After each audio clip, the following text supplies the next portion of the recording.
Do, do, do, do, do. Hello, this is Benjamin Boyce. I don't know if looks like my audio is coming in. It's going to be really crappy because it's going through my headphones. I am stranded in Wyoming right now, and just wanted to see how people are doing. Anybody want to say hi to me? My video also is pretty crappy. I'm just on my little tiny laptop Delio. I'm going to try to do a couple interviews while I'm here because I am going to be stranded till Friday. I arrived on, I arrived yesterday, but I didn't really arrive. I just landed here yesterday. I'm in, hey, uncompetitive antlers. Yeah, there are these antler, like construction arches, antler arches scattered around town. It's really, really cold, and I need to like walk a mile and a half to the REI to get actual protective gear, and I decided to do other things today. So just been hanging out in this spooky hotel room. Um, no, Wyoming is not at all a bad place. I don't mean to suggest that. I'm in Jackson Hole, which is far removed from anything. Apparently, it's like this hole in the mountains. It's a bunch of flat land in the mountains, probably some sort of weird volcanic thing that happened there. And I'm gonna have to do something really quick. Oh, okay. 30 seconds. Let's go down to 20 for that. All right. Yeah. So it's been a very John Hughes Christmas, plane, trains, and automobiles. So I'll just run you guys through the story because it's just like hilarious little story. So, um, what happened was that I tried to go to Fresno for Christmas because most of my family is right around the Fresno area, Central California. So I get a ticket and then I don't punch in the correct CVT code or CVS code or whatever that code is, and I don't catch that. So the first ticket I bought, I don't actually buy because I thought I bought it and I went on to do other things, but I entered that little code, so I never bought it. So then I caught up with that. I figured that out. And then I had to get a different ticket, so it changed my whole times. Hope you guys can hear me. And so I got another ticket for Christmas week. And for some reason, I thought I was leaving on Monday. And then, so I get all ready, and my mom makes all these plans for a Christmas gathering, Monday night, because that's the best time, because my brother's kid has to go to the hospital for some lymph node problem, and everybody else has to work. And so that was just the thing that we're going to do this Monday night. And then I get to the airport. Maybe the party was on Tuesday night, but on Monday I get to the airport and I try to check in, and I can't check in. They're like, you can't check in and for another 2 hours. I'm like, well, I'm leaving in 2 hours. So how does that make any sense? And then I look, I'm like, oh, I'm here a day early. So I go and I get my car and I travel back home, and then I go up the next day on Tuesday and I fly over there. And so, because we're going to have the party Tuesday night, and I don't get in until late Tuesday night, we canceled the party. It turns out my sister has COVID. My sister's a nurse in a hospital. And then, so she's got COVID. She's feeling terrible. So we call off well, it was good that we called off the thing, so we avoided like some sort of spreading event. It turns out like all of her family or half of her family got COVID from her. So I missed having COVID. Not that I'm scared of having COVID or anything. I want to get into the political discussion about COVID. I just would rather not have COVID and then have to try to get home. So that's what happened. And then my brother's son has complications because he might have ate a cookie crumb. So they can't operate on him because he might have had a cookie crumb and that could asphyxiate him or something like that. So they don't do the operation until later on that night. And then there's something wrong with his O2 levels or something. So they stay in like, looks like they're going to stay in the hospital until I leave. I'm leaving on Christmas Day. And then Delta contacts me. Delta's like, you know what? Weather's going to be pretty bad. We'll let you switch your flight. And I'm like, well, should I stay here till Sunday or stay here till Monday? And I look back and forth. I'm like, well, I'll just leave on Sunday. And then I changed my flight to leave on Sunday. And then my brother's son gets out of the hospital fine. They had a cool nurse that said, that they're making too big of a deal about that. So they get home from the hospital, and then about 2 hours later, on Christmas Day, they finally get home to the from the hospital, and I go visit them at this little cute little 2-year-old nephew of mine. Pretty cool guy. He's gonna be a cool guy. Um, and then I go over and visit, and then the carbon monoxide, carbon monoxide alarm goes off, so they have to go and sleep at my parents' place. Luckily, my dad set up like a trailer, so I'm in the trailer, everybody's sleeping on the couches, and then I have to leave the next day. So on Sunday, I changed my flight to Sunday. I get on the flight. I go to what's it called? Salt Lake City. I land in Salt Lake City. I'm waiting for my flight. I'm waiting for my flight. I'm waiting for my flight. Delayed, delayed, delayed, canceled. Like what? Wait, what? And I noticed that everybody in line, everybody queues up to talk to the Delta representative. I'm like, this isn't going to end well. I'm probably not going to get out of here tonight, so I might as well get on top of this and get a hotel room. So I get a hotel room. I spend time on the phone with Delta. I get another flight for the next day, for Monday. So I stay at the hotel room. I'm about to leave on Monday morning, and it's 2 hours before my flight. You know, like a good little traveler. I get all ready to go a couple hours before my flight, and I look at my phone to get my, that little QR code thing so I can get on the flight. And it says my flight is canceled and has been rescheduled till Tuesday. Like, whoa, no. So I call them up and I get another flight. So they fly me from Utah. I get out of Utah. I get out of Salt Lake City, and I end up in this place called Jackson Hole, Wyoming. And I land in Jackson Hole, Wyoming, and there's this antler bone arch that I have to walk through, and then I get back in, and then and it's a really small airport, and there are hundreds of people packed into this thing. Like things aren't looking good. And then about 2 hours, because I have a 4 hour layover, 2 hours before my flight at 4 o'clock yesterday, it says it's canceled. I'm like, wait, is it canceled or is it not canceled? Is it canceled? It's canceled again. And then I look on my app, and for some reason, Delta had rescheduled me onto a flight that had already landed in Seattle. So somehow their computer system put me on a flight that got me home and thought I was already home, but I was still in Jackson. And I talked to the waitress or the help desk person, and the waitress help desk person's like, no, it's still coming. You're fine, and we'll get you on the flight. Don't worry about it. Right. 20 minutes before we're supposed to take off, it's canceled. And I'm like, crap, what are we going to do? So, thinking ahead, everybody else is canceled. Get a hotel room right now. Get on it. Get into town. It's like a 20-minute, $50 freaking taxi ride because it's just tiny little like snowboarding down. And it's beautiful and everything's freaking cold though. So I get into my hotel room and I spend 3 hours on the phone with Delta, and they say, okay, well, we'll get you out tomorrow, which would be today. Oh, no, we can't get you out till Wednesday. No, we can't get you out till Thursday. No, we can't get you out till Friday. So I'm here till Friday, and tonight I'll call them again, see if I can't get out. So I'm in this little tiny place. It's got some things to see. I have to go down to the REI to get some like gear because my hands are freaking freezing, and these things protect my ears, but I just need a little winter gear. And then I'll go to a bar or something and enjoy the wildlife or whatever you do in this town. I mean, I'm gonna have to rent a car, and the thing is. So Delta's like, oh, it's the weather's fault. We're not going to help you out at all.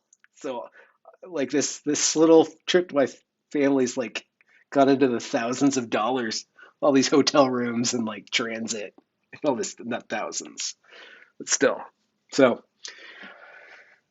that's how I'm wrapping up 2021. I did a sound check. I'll be able to do a couple of interviews while I'm here. I had to cancel one today with Chloe Valdery.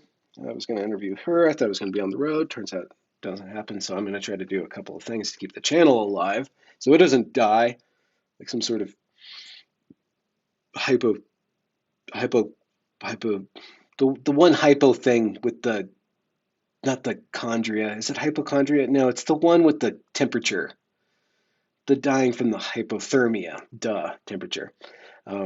So hopefully my channel will shrivel up and die, but I've been working on the Evergreen musical coming along, but I can't record anything. I have this whole setup to try to record things, but then it's so loud and I can't record and it's just such a pain. So I'm just holed up in Jackson Hole. How are you guys doing? Don't. Somebody's sorry for me. Don't feel sorry. I think I'm fine. Like I don't have work till next week, so my work kind of really needs you. We're really short staffed, so nobody's really strongly impacted, other than my pocketbook. So whatever. It's an adventure. I'm trying to do the oh cancel. I'm trying to. I don't feel terribly bad. It's just I think it's funny. I think it's I think it's funny. Yeah, hypoglycemia. My channel succumbs to hypoglycemia. Needs more sugars. Anyways, so okay. Jake Walters wants to know if I've heard "Our Love Will Change the World." I have not. I will punch that in. Our love will change the world. Cooper, and I'll wait. I'll listen to that. I don't know when it was. Doesn't say when it was published. Doesn't say when Our Love Will Change the World was published. Bill Barry, I'm stuck in Wyoming.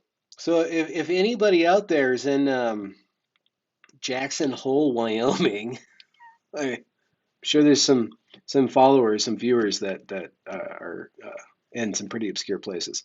But if anybody's here, let's go have a beer or something. Um, so that's what I'm doing. I guess it's beautiful. But anyways, yeah, the musical's coming along.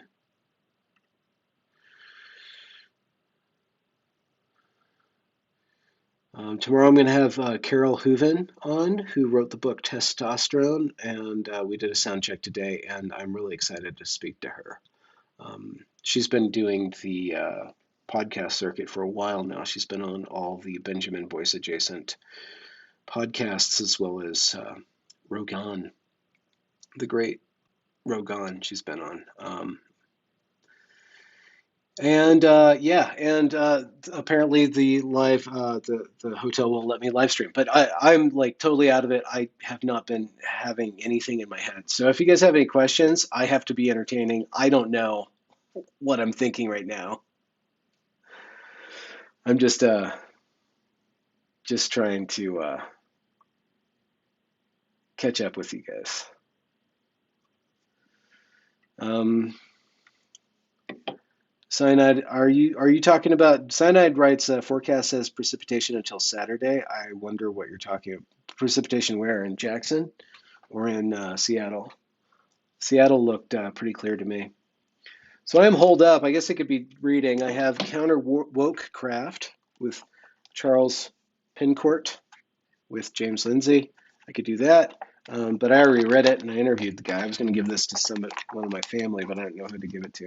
And then I have The Technological Slavery by Theodore John Kaczynski, otherwise known as the Uni Bomber. You could read from that. Yeah, there's a photo behind me. I think it's kind of spooky, but everything's spooky when you arrive into a Super 8 hotel room in a place like this. I should just go to REI and get some equipment and just walk around town. I'm dressed for like California, Seattle. I'm not dressed for this place. All right. Yeah, well, Seattle, not just having snow on the ground, they're just not prepared for this, and I don't know why the airlines don't work. I don't know why, but I know that 5% of people right now are caught, 5% of travelers are caught. That's what Carol told me.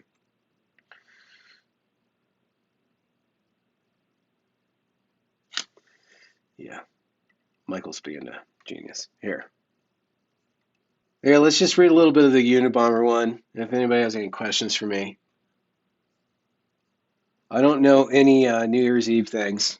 Anyways, I don't like live streams where the guy's just randomly talking to chat people.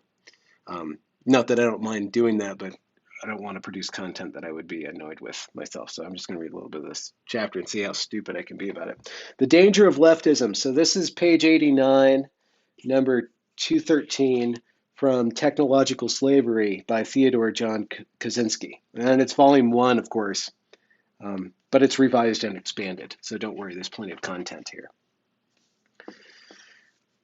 People, see, this is the problem with live chat. It's like, yeah, I know. Try layering clothing. I don't have gloves. I need gloves and a hat. I just need gloves and a hat. But yes, I lived in Chicago. I know about layering. Thank you, Patricia.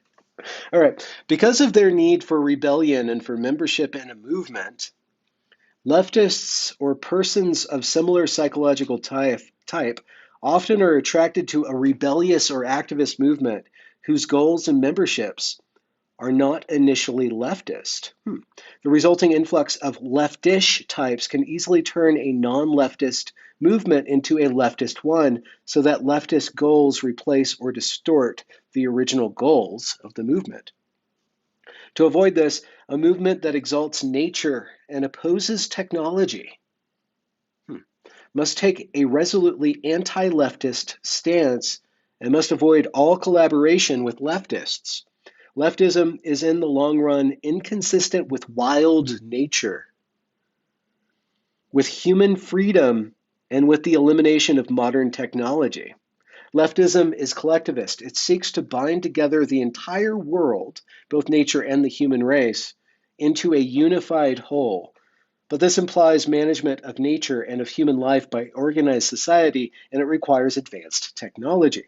You can't have a united world without rapid, long-distance transportation and communication. You can't make all people love one another without sophisticated psychological techniques. You can't have a planned society without the necessary technological base. Above all, leftism is driven by the need for power. And the leftist seeks power on a collective basis through identification with a mass movement or an organization. Leftism is unlikely ever to give up technology because technology is too valuable a source of collective power. So I was starting on 213, so I missed the part where he talks about wild nature. But we'll just go forward. Or we can go back. Maybe I should have started in the very, very beginning. The power process. This looks like good stuff, man. Yeah, let's just go back. Let's start at 1. Industrial society and its future. Introduction. The Industrial Revolution and its consequences have been a disaster for the human race. They have greatly increased the life expectancy of those of us who live in an advanced country, but they have destabilized society, have made life unfulfilling, have subjected human beings to indignities, have led to widespread psychological suffering in the third world, to physical suffering as well, and have inflicted severe damage on the natural world. The continued development of technology will worsen the situation. It will certainly subject human beings to greater indignities and inflict greater damage on the natural world. It will probably lead to greater social disruption and psychological suffering, and it may lead to increased physical suffering even in advanced countries. Okay, just taking that at face value, I probably disagree. I think that there's trade-offs. I don't think it's like we're worse off, and I don't think we're necessarily better off than we were. I think that it's probably a wash. I think there's a lot of trade-offs, but he's just proclaiming that technology, the Industrial Revolution, is a net bad. So we'll see how he develops that. The industrial technological system may survive, or it may break down. If it survives, it may eventually achieve a low level of physical and psychological suffering, but only after passing through a long and very painful period of adjustment, and only at the cost of permanently reducing human beings and many other living organisms to engineered products and mere cogs in social machine. Furthermore, if the system survives, the consequences will be inevitable. There is no way of reforming or modifying the system so as to prevent it from depriving people of dignity and autonomy. I don't know what he means by dignity. Autonomy, I guess, is another trade-off. I mean, you have the autonomy to create your avatar and maybe do or maybe even get to say whatever you want, which we know isn't the case. We're not free to speak our minds as much as we were. at least on the internet, with this connectivity. But there is still plenty of avenues towards autonomy, plenty of freedom and entrepreneurship that is unlocked by technology.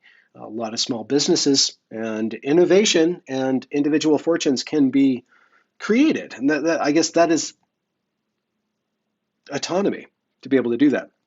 It's not perfect. The system isn't perfect, but this one line does resonate with me.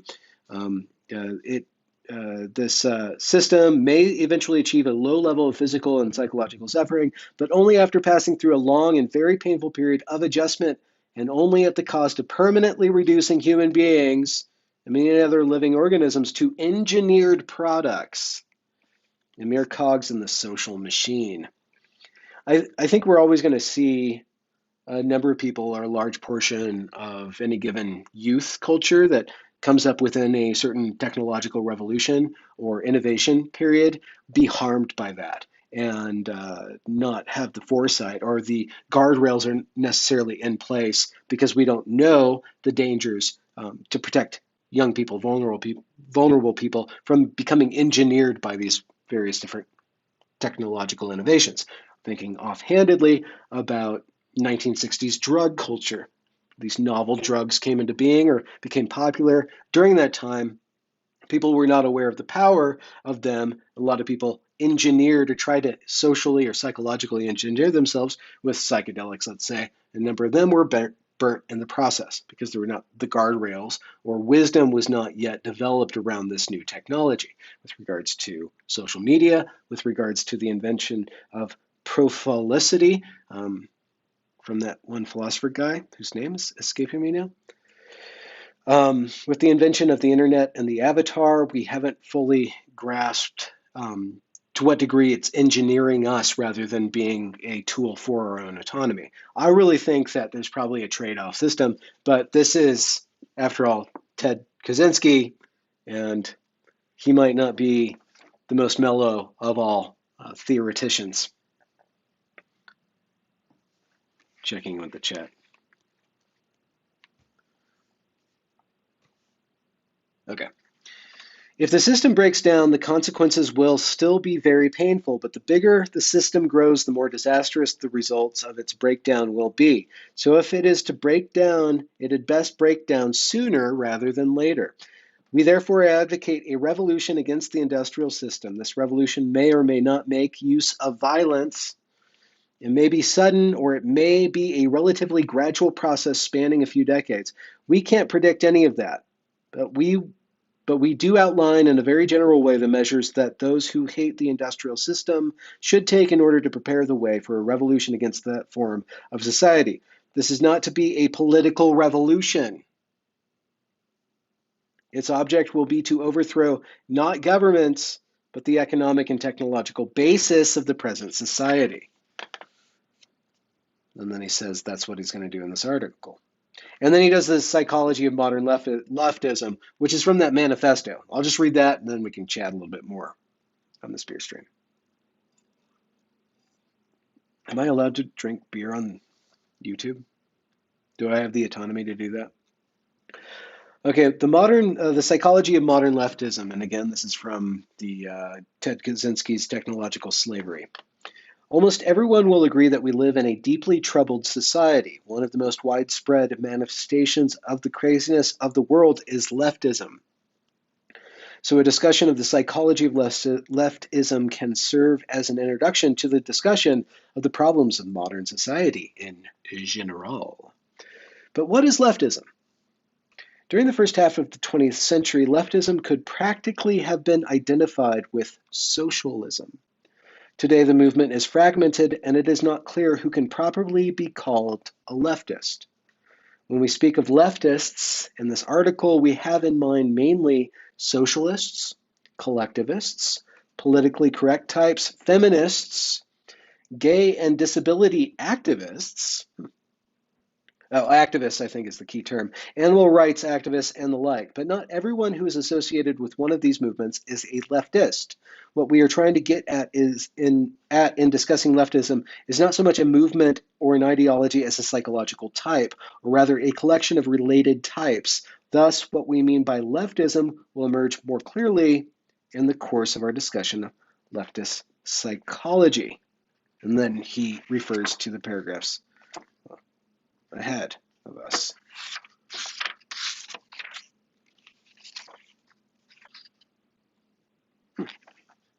Even so, our conception of leftism will remain a good deal less clear than we would wish, but there doesn't seem to be any remedy for this, blah, blah, blah, blah, blah, blah. Feelings of inferiority. By feelings of inferiority, we mean not only inferiority feelings in the strict sense, but a whole spectrum of related traits.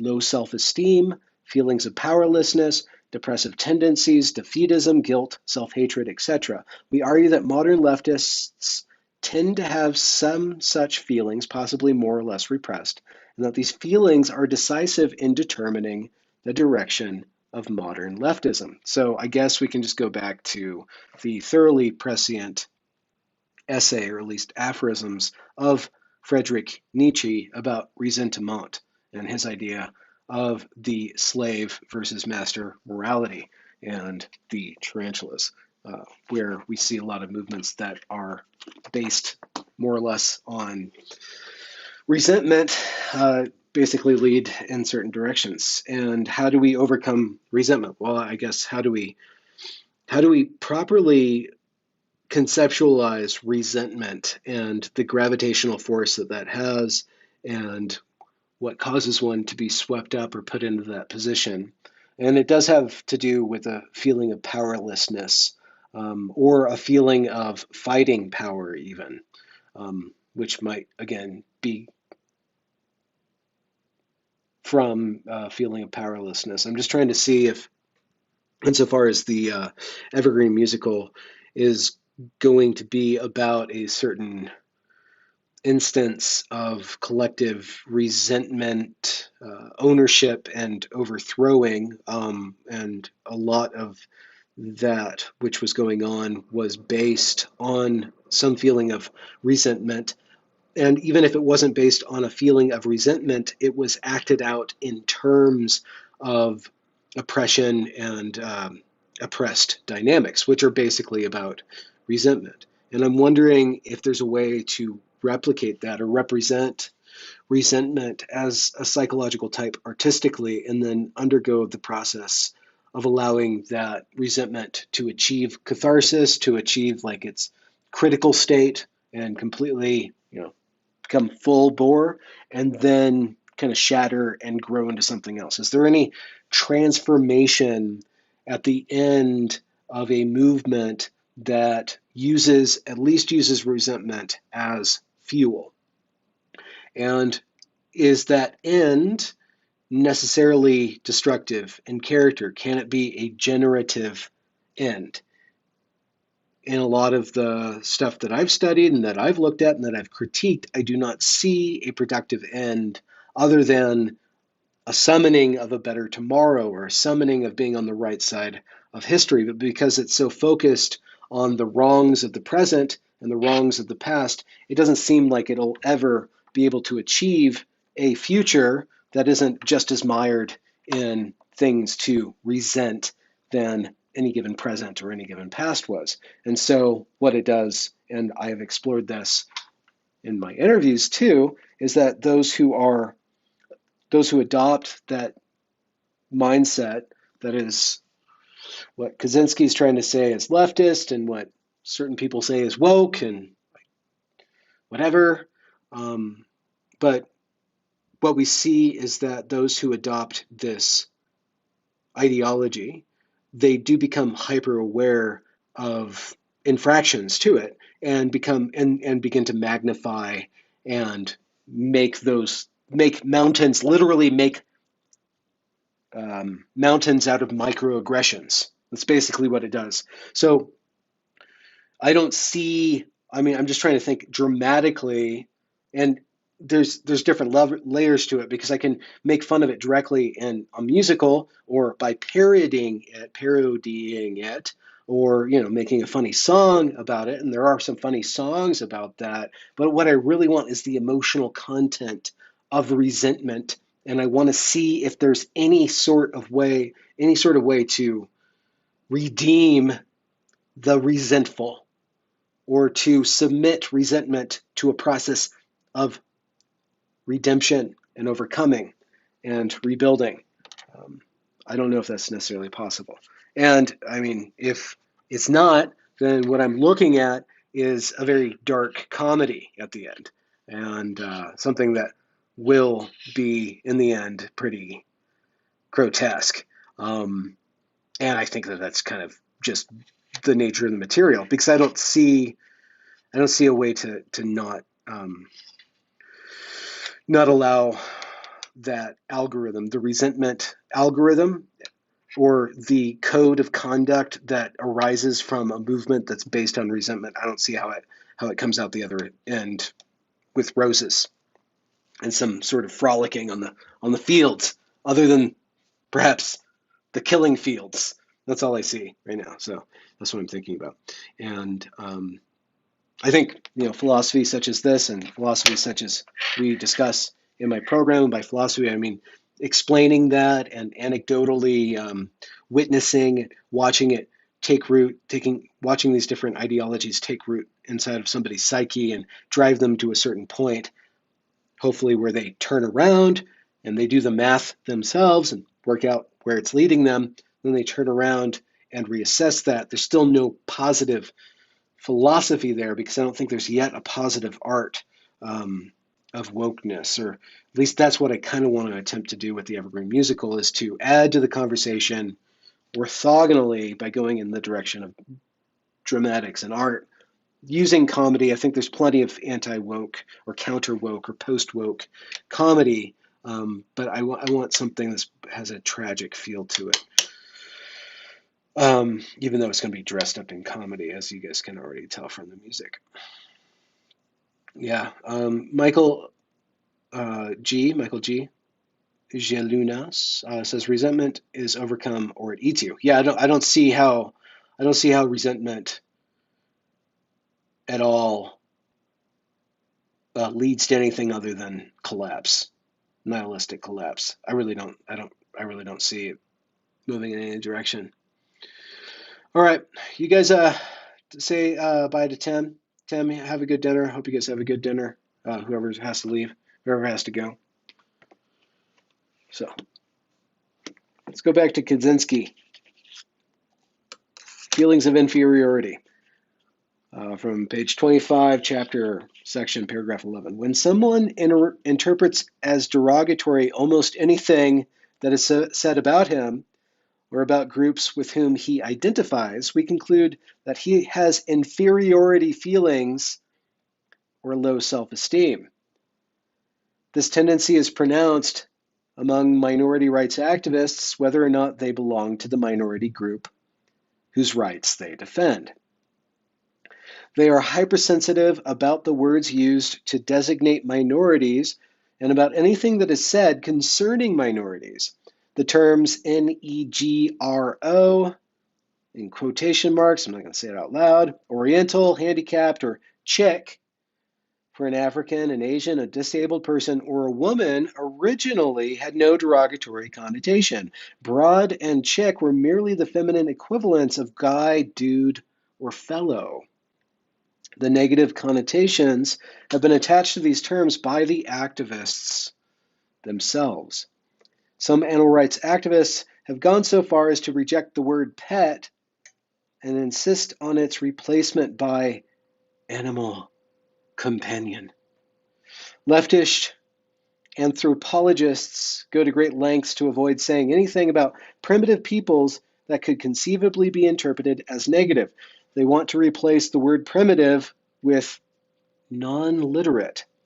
They seem almost paranoid about anything that might suggest that any primitive culture is inferior to our own. I saw a couple weeks ago, I saw some sort of Twitter thread about the pressures put on people who are studying, primitive societies, or whatever we're supposed to call primitive societies, non-literate societies, and the attempt to suppress any discussion about the violence perpetuated by native or indigenous cultures, because any depiction of them as violent would be violent to them, or would cause them violence because whatever reason. We're not supposed to think about that. And so that is a prevailing, everything that he says in this chapter was going on in what, 70s, 80s, 90s, and it's still going on now. It is just further metastasized throughout our environment. So this was published, this is the third edition published in 2019, but he, 2008 as well, and I think his original letter, which has all this in it, was published in, was it 91, 92? It just feels really prescient, but I think the writing was on the wall for a long time. I don't necessarily think his solutions are necessarily the solutions. To continue, those who are most sensitive about politically incorrect terminology are not the average black ghetto dweller, Asian immigrant, or abused woman or disabled person, but a minority of activists, many of whom do not even belong to any oppressed group, but come from privileged strata of society. Political correctness has its stronghold among university professors who have short employment with comfortable salaries, and the majority of whom are heterosexual white males from middle to upper class families. I think that has mainly switched to females of a probably bisexual identification at this point, or certainly there's many more females in the social sciences from which this is being propagated at this point in time. Many leftists have an intense identification with the problems of groups that have an image of being weak: women, defeated, American Indians, repellent, homosexuals, or otherwise inferior. The leftists themselves feel that these groups are inferior.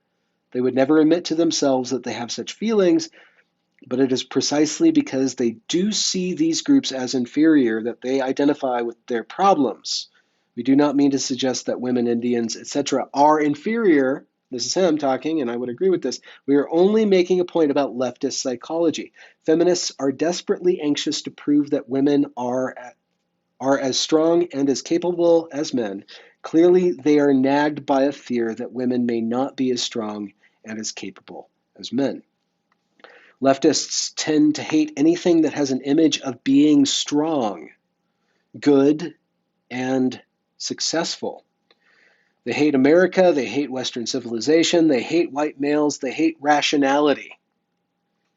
The reason that leftists give for hating the West, etc., clearly do not correspond with their real motives. They say they hate the West because it is warlike, imperialistic, sexist, ethnocentric, and so forth.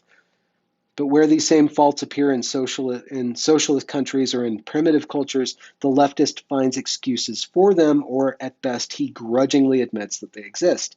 Whereas he enthusiastically points out and often greatly exaggerates these faults where they appear in Western civilization. Thus, it is clear that these faults are not the leftist's real motive for hating America and the West. He hates America and the West because they are strong and successful. Words like self-confidence, self-reliance, initiative, enterprise, optimism, I'm going to add meritocracy to this list, etc., play little role in the liberal or leftist vocabulary. I would add except when they call out those words. And this is what I'm thinking. Evergreen's orientation trainings explicitly called out self-reliance, initiative, meritocracy, enterprise as being some sort of ignoring troubles or ignoring the inequality of outcomes that are achieved by people who put in the same amount of effort, right? And so they use that to attack meritocracy because meritocracy gives some worth or apprises their worthiness based on their effort, and it doesn't give that equally to everyone. Thank you very much for the super chat. I'll read it from Landmark. Be well, sir. Thank you for all you do. Your rational soul walks a righteous path. Thanks. That your cartoon or your avatar, I don't recognize.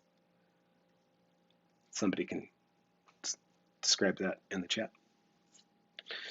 So these words, Okay, words like self-confidence, etc., play little role in the liberal or leftist vocabulary. The leftist is anti-individualistic, pro-collectivist. He wants society to solve everyone's problems for themselves, problems for them, satisfy everyone's needs for them, take care of them. He is not the sort of person who has an inner sense of confidence in his ability to solve his own problems and satisfy his own needs. The leftist is antagonistic to the concept of competition because deep inside he feels like a loser. This is the part of the essay that I wanted to get to, because he's talking about their strategies, and he's saying that most of these leftist strategies come from a feeling of incompetence, and maybe there's some sort of overcompensation or projection. And why? This is the open question for me. Why is collectivism the way out of a feeling of inferiority, and does that actually liberate you from your own inferiority? Does it do that? And on one hand, I can see certain forms of socialism that are kept in check, just like certain forms of capitalism that are kept in check are good. Certain forms of capitalism that aren't kept in check are bad, just because every system needs to find balance.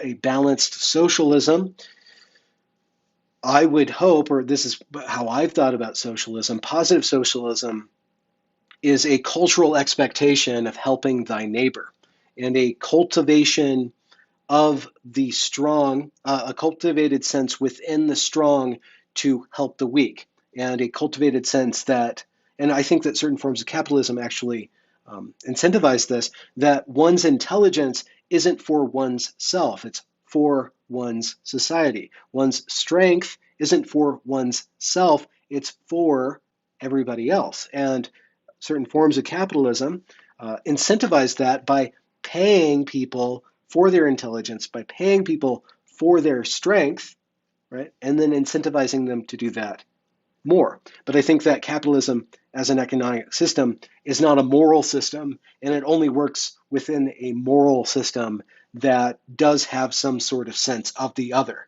that is not hyper individualistic, that everybody is just an individual, that there are helpless people in the world.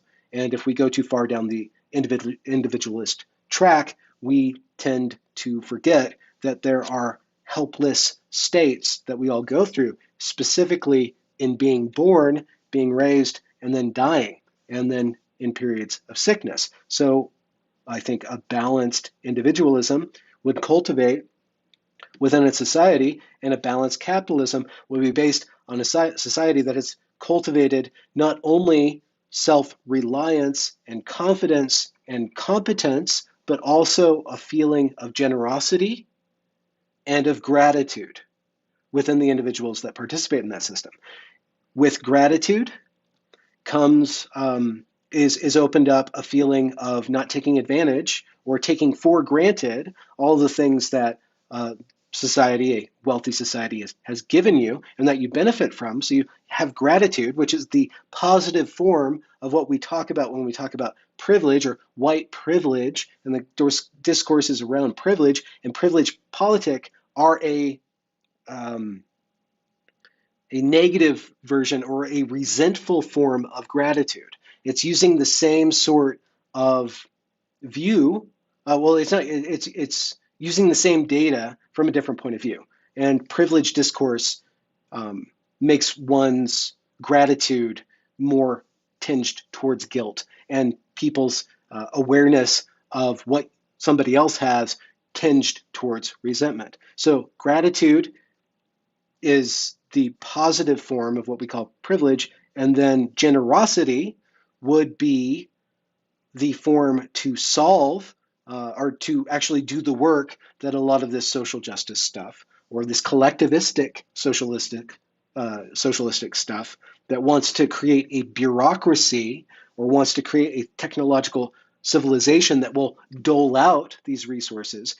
If we have gratitude, then we will be able to maximize the resources, and generosity, we will be able to share those resources from a sense of wealth, from a sense of strength. There's nothing more strong, I think, in a character than generosity. Generosity is the sign of strength, whereas, I guess certain forms of demanding recompense from society or dwelling upon resentment cause one to become weak, I think. So I don't think that you can have a capitalist society that functions as a human society without human traits such as gratitude and generosity. And I think privilege and the opposite of generosity would be generosity with other people's means, right? So a lot of the leftist socialist programs, they sound very generous, but then you ask, well, free healthcare, that sounds really generous, but is it coming from a generous society? And I think that I think that there's ways that we could organize at least American society, at least on the state level, to have a little bit more of a safety net for individuals, but it still has to come. The wealth still needs to be driven by people who are, gracious, gratitudinal, gracious, grateful, and generous.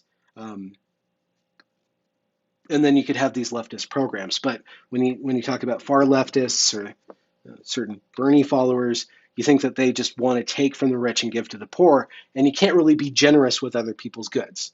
I mean, it's one thing to want more taxes on the rich, or for the rich to pay their share, and we can have a discussion about that.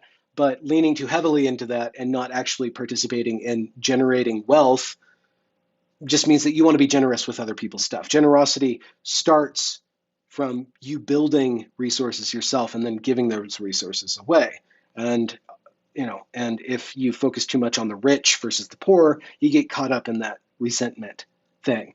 And there's a lot of resentment. There's a lot for resentment to latch onto when we think in terms of disparity, absolute disparity between, let's say, the 1% and the bottom 50%. And there's truth. There's a lot of resources that have been liquidated from those who deserve it, the middle class, because of different systems that have been arising that we call neoliberalism, which would probably be something that I'm sure Kaczynski critiques later on.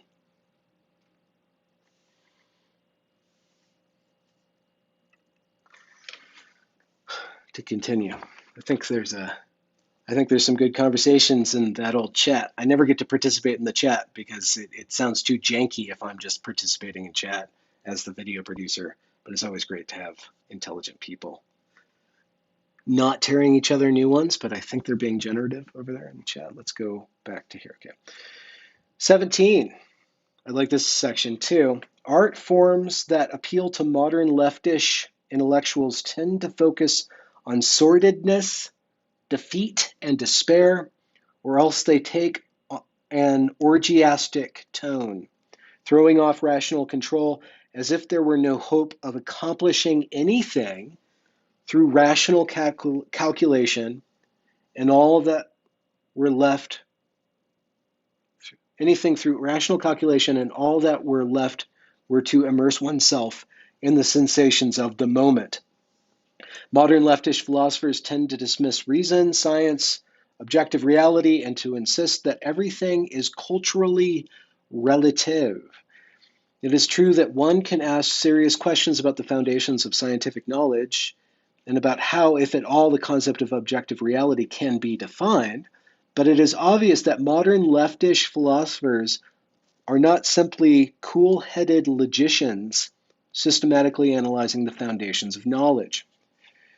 I don't see him actually bringing up any particular theories right now. Maybe he'll get to a particular theory, but this sounds kind of like a straw man, or I feel like this could be kind of weakly countered by somebody who actually knows a bunch of philosophers who would counter Kaczynski's claims here. There's a lot of claims going on here. To continue, but it is obvious that modern leftist philosophers are not simply cool-headed logicians systematically analyzing the foundations of knowledge. They are deeply involved emotionally in their attack on truth and reality. They attack these concepts because of their own psychological needs. For one thing, their attack is an outlet for hostility, and to the extent that it is successful, it satisfies the drive for power. More importantly, the leftist hates science and rationality because they classify certain beliefs as true, i.e., successful and superior, and other beliefs as false, i.e., failed, inferior. The leftist's feelings of inferiority run so deep that he cannot tolerate any classification of some things as successful or superior and other things as failed or inferior. This also underlies the rejection of many leftists of the concept of mental illness and of the utility of IQ tests. Leftists are antagonistic to genetic explanations of human abilities or behavior because such explanations tend to make some persons appear superior or inferior to others. Leftists prefer to give society the credit or blame for an individual's ability or lack of it. Thus, if a person is inferior, it is not his fault, but society's, because he is not brought up properly. Now, there's a nest of things, and again, I just want to disclaim that these aren't my beliefs necessarily. I find some similarity, or I can pick, anecdotes that match up to what he's describing here, and kind of a mosaic of my own explorations into modern political discourse. But it goes back to if there is a certain fear that people have or a consistent inability to admit that there is success and failure states, that there are the inferior and the superior, then if one has an aversion to that and it comes down to the point that they end up blaming society for superiority or inferiority of any given outcome, then they can project some sort of solution that is societally bounded and promoted. Because if we change society, then we can change outcomes. And we understand that as kind of the collectivist thing. And you would actually, I keep on coming to this point whenever I talk about the redistribution project that some people favor, redistributing wealth, because it's not just about wealth, it's also about talent, it's also about ability, and you would eventually have to come up with a computer that would allocate everybody a certain amount of points and then divvy up resources to the different people so that everybody appears equal on some level. And then you would have a bunch of people doing different things with the resources that they're given, and then they'd come out superior or inferior. But eventually you would need some sort of really high-minded intellectual calculation machine in order to aggregate everybody's privilege and superiority and inferiority points. But I think what Kaczynski is pointing to is a psychology of people who feel inferior to gravitate towards blaming society for feelings of inferiority, or for inferiority statuses, because that relieves them of the burden of overcoming their own inferiority. And getting caught in that blaming game, blaming society for inferiority that one feels, and then doing this really weird kind of activist lockstep by saying, well, by ignoring the feelings of inferiority that oneself has, taking up a cause for the so-called inferior, and then trying to champion the inferior as a means of exercising or compensating for that feeling of inferiority. The outcome of that would be eventually the inferioritization, the further inferioritization of those people that you're eventually helping. But you yourself don't ever move away from a feeling of inferiority if it's always going to be projected outside of you. I don't know. I guess I'm trying to fish towards a question of, again, of transmuting. What's the proper way to transmute a feeling of inferiority? What would be the value set that would take one's sense of inferiority and translate that into a positive thing? And I think that probably the route that first comes to mind for me would be the value or the virtue of humility. Taking the feeling of inferiority and being humble about it. Right? And that can sound like groveling in one's inferiority further, but I don't think so. I think true humility does come with recognizing one's inferior status on any given metric. Say I'm a bad I'm a bad artist, but I thought I was really a really good artist, and I blamed art. I blamed the viewer for not really appreciating my genius, and then I blamed the culture for not really like allowing me to fit into that. But those two things are not yet being humble. You eventually get to a place one hopes, or I think that the path out of that towards greatness or towards a feeling of superiority that is held in check would be to admit one's fault, to admit one's shortcoming, and just be honest. Like, okay, so I guess humility and honesty working hand in hand, and saying, humbling oneself, taking pride out of the equation would solve that feeling or that sense of inferiority, because it limits you to just what you have, what you can do, what's possible for you. And projecting one's, and within going from the artist discourse to the activist discourse, not going through the process of being honest oneself and humble with oneself, and instead jumping right up onto the world stage of some sort of right side of history movement.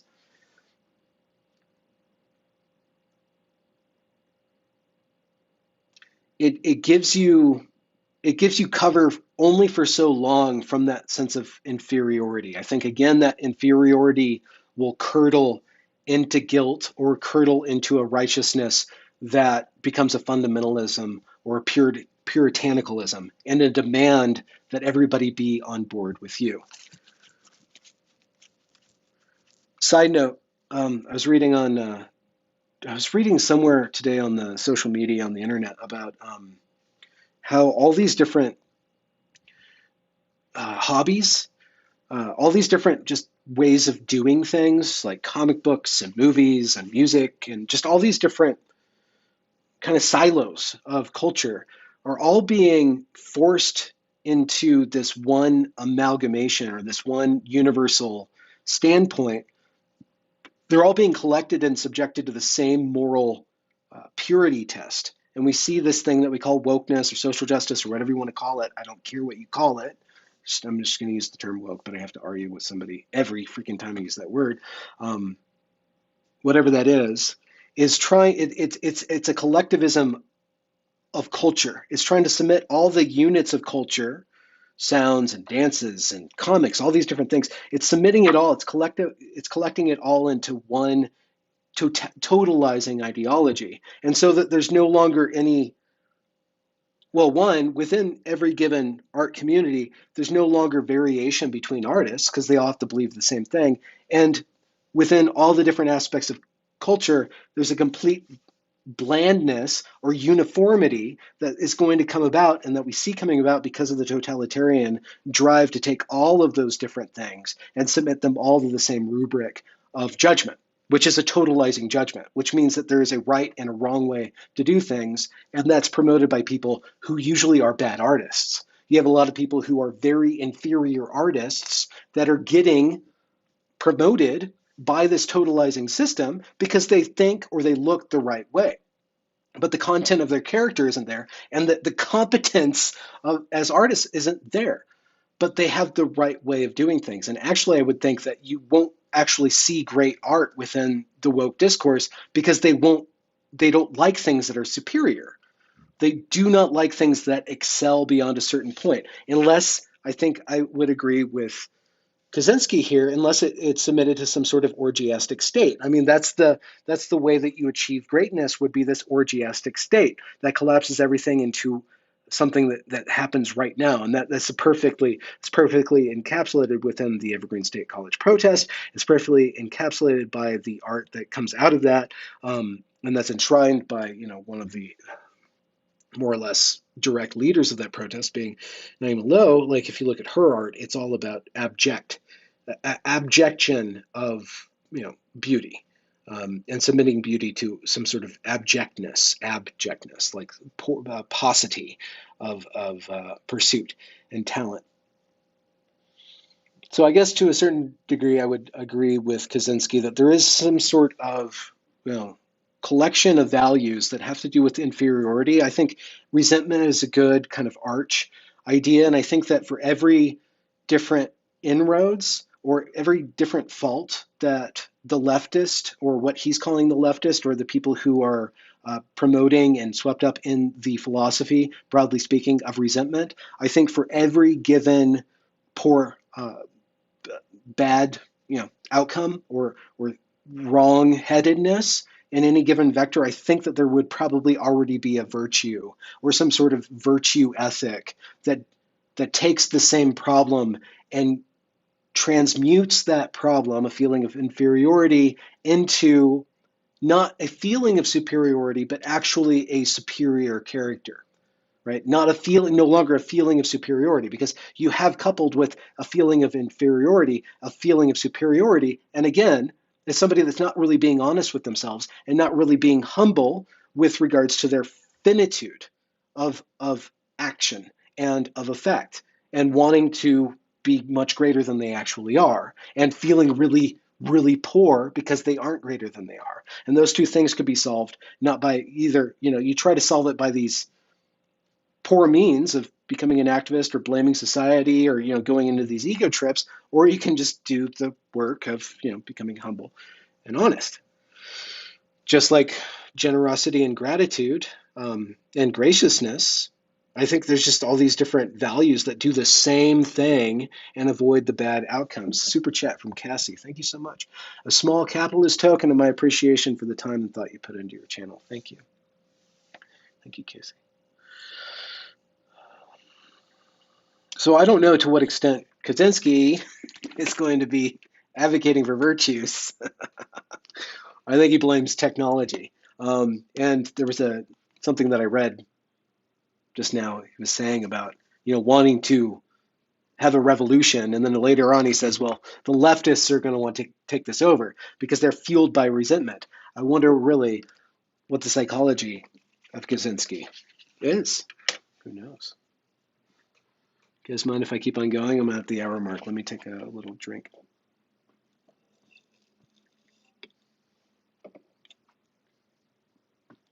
Okay. Oh, this is interesting. The leftist is not typically the kind of person whose feelings of inferiority make him a braggart, an egoist, a bully, a self-promoter, a ruthless competitor. This kind of person has not wholly lost faith in himself. Interesting. He has a deficit in his sense of power and self-worth, but he can still conceive of himself as having the capacity to be strong, the braggart, the egoist, the bully, the self-promoter, etc. And his efforts to make himself strong produce his unpleasant behavior.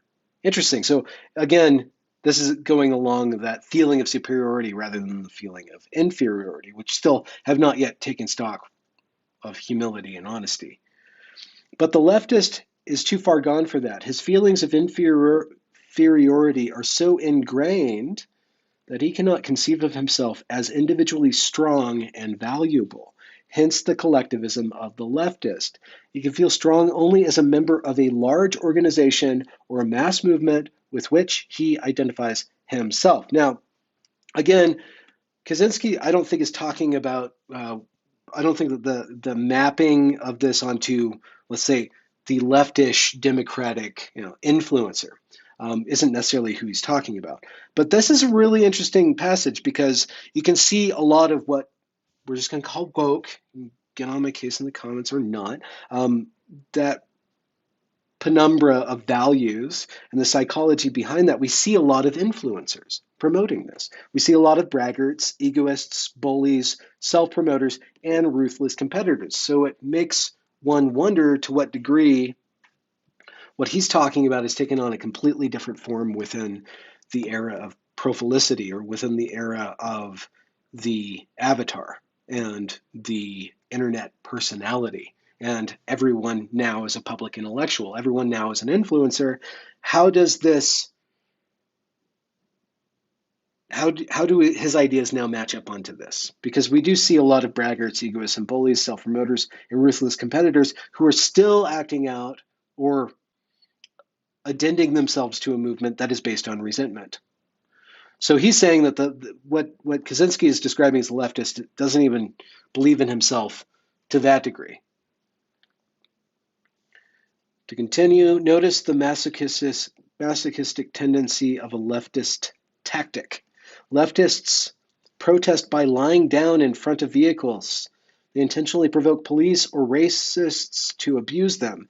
These tactics may often be effective, but many leftists use them not as a means to an end, but because they prefer masochistic tactics. Self-hatred is a leftist trait. I don't know. Again, I think he's making a lot of proclamations, and I don't see a lot of backing up. I can see a lot of exceptions to what he's laying down here. 21, but I do see, a lot of masochistic activity at the same time. To continue, leftists may claim that their activism is motivated by compassion or by moral principles, and moral principle does play a role for the leftist of the over-socialized type, but compassion and moral principle cannot be the main motives for leftist activism. Hostility is too prominent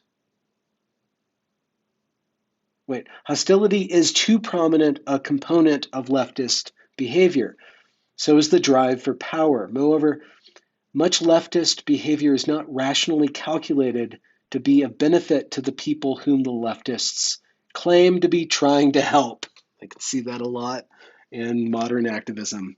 Instead, actually, I would probably even just do away with the left-right distinction here and just say that there's an activist class and there's activist tactics, and any sort of activist-oriented endeavor right now probably includes or is run by and motivated by similar psychologies to this. I think we can just do away with leftism as a political ideology, and you can just say activism, current American activism. To continue. Okay, but it's true that they a lot of the things that they do for the group that they're saying they're doing things for doesn't actually help the group that they're saying they're doing for. And I've covered that in my interviews, and you can see that happening. It's very obvious that there's overlap between what he's calling leftists and activists of contemporary stripe. To continue, for example, if one believes that affirmative action is good for Black people, does it make sense to demand affirmative action in hostile or dogmatic terms? Obviously, it would be more productive to take a diplomatic and conciliatory approach that would make at least verbal and symbolic concessions to white people who think that affirmative action discriminates against them. But leftist activists do not take such an approach because it would not satisfy their emotional needs. I'm hearing a lot of Robin DiAngelo here. Instead of making us all feel good about ourselves, we are going to make white people feel guilty about themselves, and then say we're not actually doing that. Totally gaslighting you while we're saying that too. But that is based on Robin DiAngelo's emotional needs more than actually trying to help Black people. The only reason that she does what she does is to get herself off. So I don't know if Robin DiAngelo is a leftist, but I see a lot of her psychology mirrored in what Kaczynski's is saying here. But leftist activists, including self-hate, but leftist activists do not take such an approach because it would not satisfy their emotional needs. Helping Black people is not their real goal. Instead, race problems serve as an excuse for them to express their own hostility and frustrated need for power. In doing so, they actually harm Black people because the activists' hostile attitude towards the white majority tends to intensify race hatred. Now, I wonder to what degree that is happening anymore. I think that consciousness has been needed such an extent that I don't think resentment is necessarily the outcome from majority white people. I don't know. I think resentment, being called a racist because you're white, is natural, but I think that there's a really easy high road that we, people of my ilk, and probably a lot of you, take, where if you do get yourself stuck in the trap of being resentful towards the people who are acting like this, calling you, let's just say, racist by the very fact of being white, you can laugh at that, you can take that personally, you can still see it's dangerous, You can still take it seriously as something that could cause social fracturing and is causing social fracturing without internalizing the resentment and becoming of an ilk to those who are using those tactics. I think first and foremost, and that's the job of the artist, the comedian, etc., even the philosopher, the moral philosopher at least, is to take that dark stuff, that negative stuff, and find a way to transmute that into something positive, right? Jesus would turn the other cheek, would be one example. There's just various ways of transmuting that resentment that's being proffered you into something else, because you don't want to get stuck in that either. That will hamper, if we get stuck, if we counter a resentment ideology with resentment, we will never be able to build anything that can actually counter it as a fruit, right? So if you let the resentment ideology run its course, we know it's going to create rubble out of everything.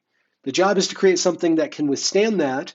And so at the end of, let's say, 10 years, if it never ends, let's just say there is an end point, that which is driven not by resentment, by something else, will have a better product to prove itself in the long run. So I think it's to be resisted, not only intellectually by arguing against the philosophy of resentment, but actually emotionally and actually artistically by seeing its tactics, seeing their outcome, and denying them the result of turning you into what they're doing. So, I mean, like a white supremacist or a pro-white group or movement to counter the anti-white movement that is encapsulated within this thing called anti-racism is the wrong way to go. It's patently the wrong way to go. That which is the right way to go would be to eradicate race and continue with the project of overcoming the stigma around those categories and stuff, rather than buying into the system and perpetuating it. And we see that discourse happening. It's not necessarily in the limelight because it's really difficult for white supremacists or white nationalists to be taken seriously. Either they're turned into boogeymans and made to be much worse than they are, or they're not taken seriously as a possible outcome of young people internalizing the racial hatred that they're getting from all these major, from the school system, from the media. The dominant ideology right now basically has internalized that whites are inferior, and therefore they should make themselves inferior. They should be feeling inferior all the time in order to allow others' feelings of superiority to somehow balance out, right? I can see that whole game is not going to produce anything. How did I get on that? Let's finish up this section and I'll check in with the chat, maybe wrap up, but I have nothing better to do. So thanks for joining me. If our society has no social problems at all, the leftists would have to invent problems in order to provide themselves with an excuse for making a fuss. Sounds like a college bureaucracy. We emphasize that the foregoing does not pretend to be an accurate description of everyone who might be considered a leftist. Appreciate that, Kaczynski. It is only a rough indication of a general tendency of leftism. I appreciate that clarification. And then he goes in this whole thing about over-socialization, which I also have found rather interesting. I'm going to take just a short break because my throat. I'm just going to throw on the screen some of these wonderful comments.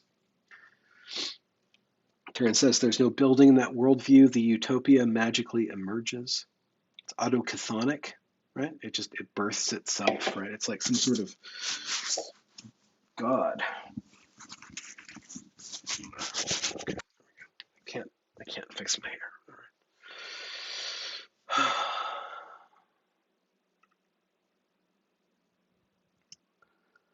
right. Michael, a few minutes ago, Michael wrote that it's all about optics and using their need for conformity against them. That's an interesting thing. Yeah, that the tension between the conformist and the egotistical conformist. That's what we have with the influencer culture. You have a lot of people like within the TikTok generation, you have a lot of people who are ultra conformist and ultra egotistical at the same time. And I think the gender ideology, as it's developed over time, is basically a matrix for well-to-do people to play out this privileged oppressed game, as well as to play out a lot of these things that we call social or psychological issues or behavioral problems or whatever it is. But it is a field that that language game around gender that's being played out in TikTok. You see a lot of people who are very conformist and very egotistical at the same time. Like, I'm unique like everybody else. Like they're virtually screaming that at the top of their lungs. I'm unique like everybody else. I'm unique like everybody else. And everybody else is as unique as me. And you see that tension between the conformist and the egoist going on in there. And I think that's just a function of it being separated from reality. I mean, gender it's cheap. It's really cheap to produce your gender. I mean, it's not cheap to change your body to conform with your gender, of course, but it's really, there's really little overhead for it to invest yourself in this gender discourse. I mean, it's a video game, basically, more or less. It's a huge time sink with zero to no like returns, other than some sort of signal. You get some sort of signal back from it. So I think that there's probably a lot of ideas in Kaczynski that could be modified or would shed light on current discourse if we take into account the social media effect or the effect that social media has had on a generation of people who are detached from reality already because of material wealth and work.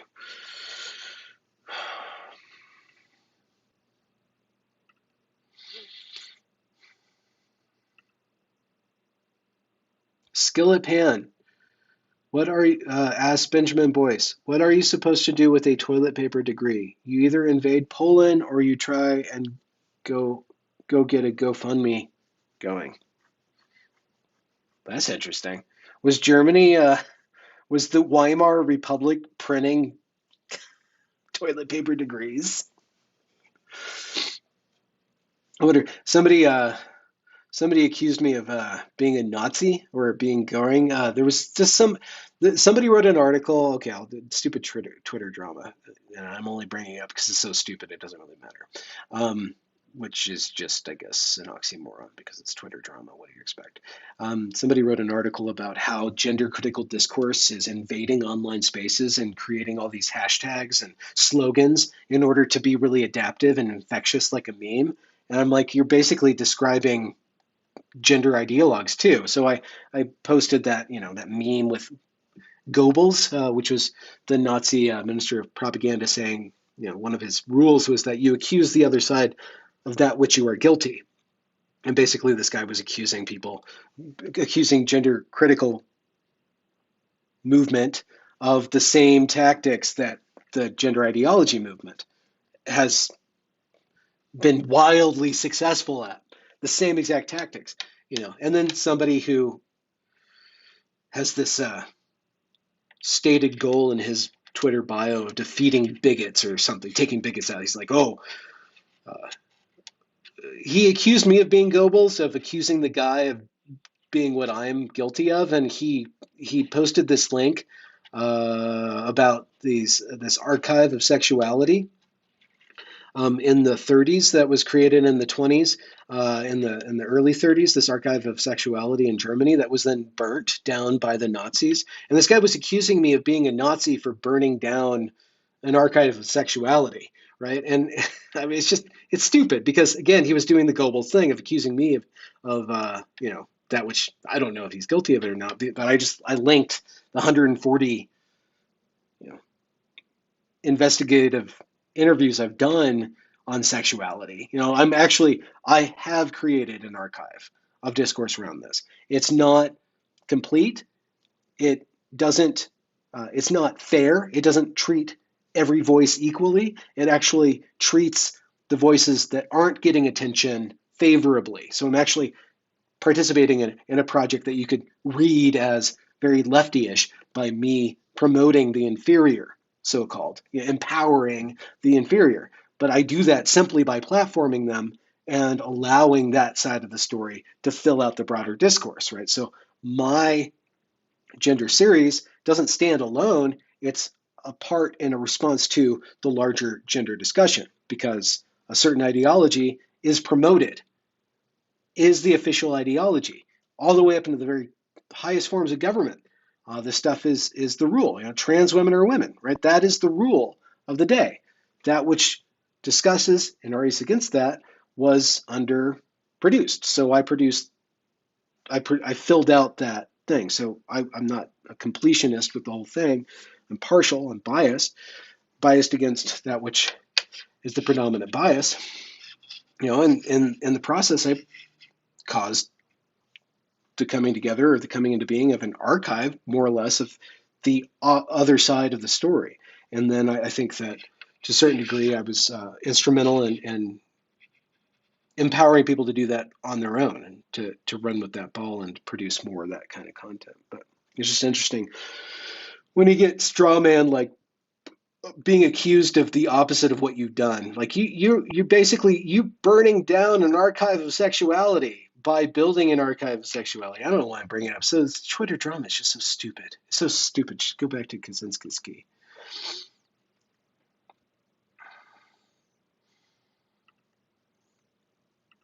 I apologize.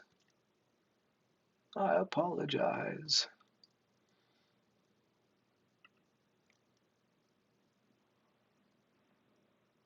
Skillet Pan has a shout out. I'm not going to read it out loud because I haven't checked it out, but it's on the screen if anybody wants to check that out. It's a blockchain social media free speech platform. Yeah, okay. Long and the short of my stupid Twitter anecdote is that if you've never been called a Nazi, you're doing something wrong. Wah, wah, wah.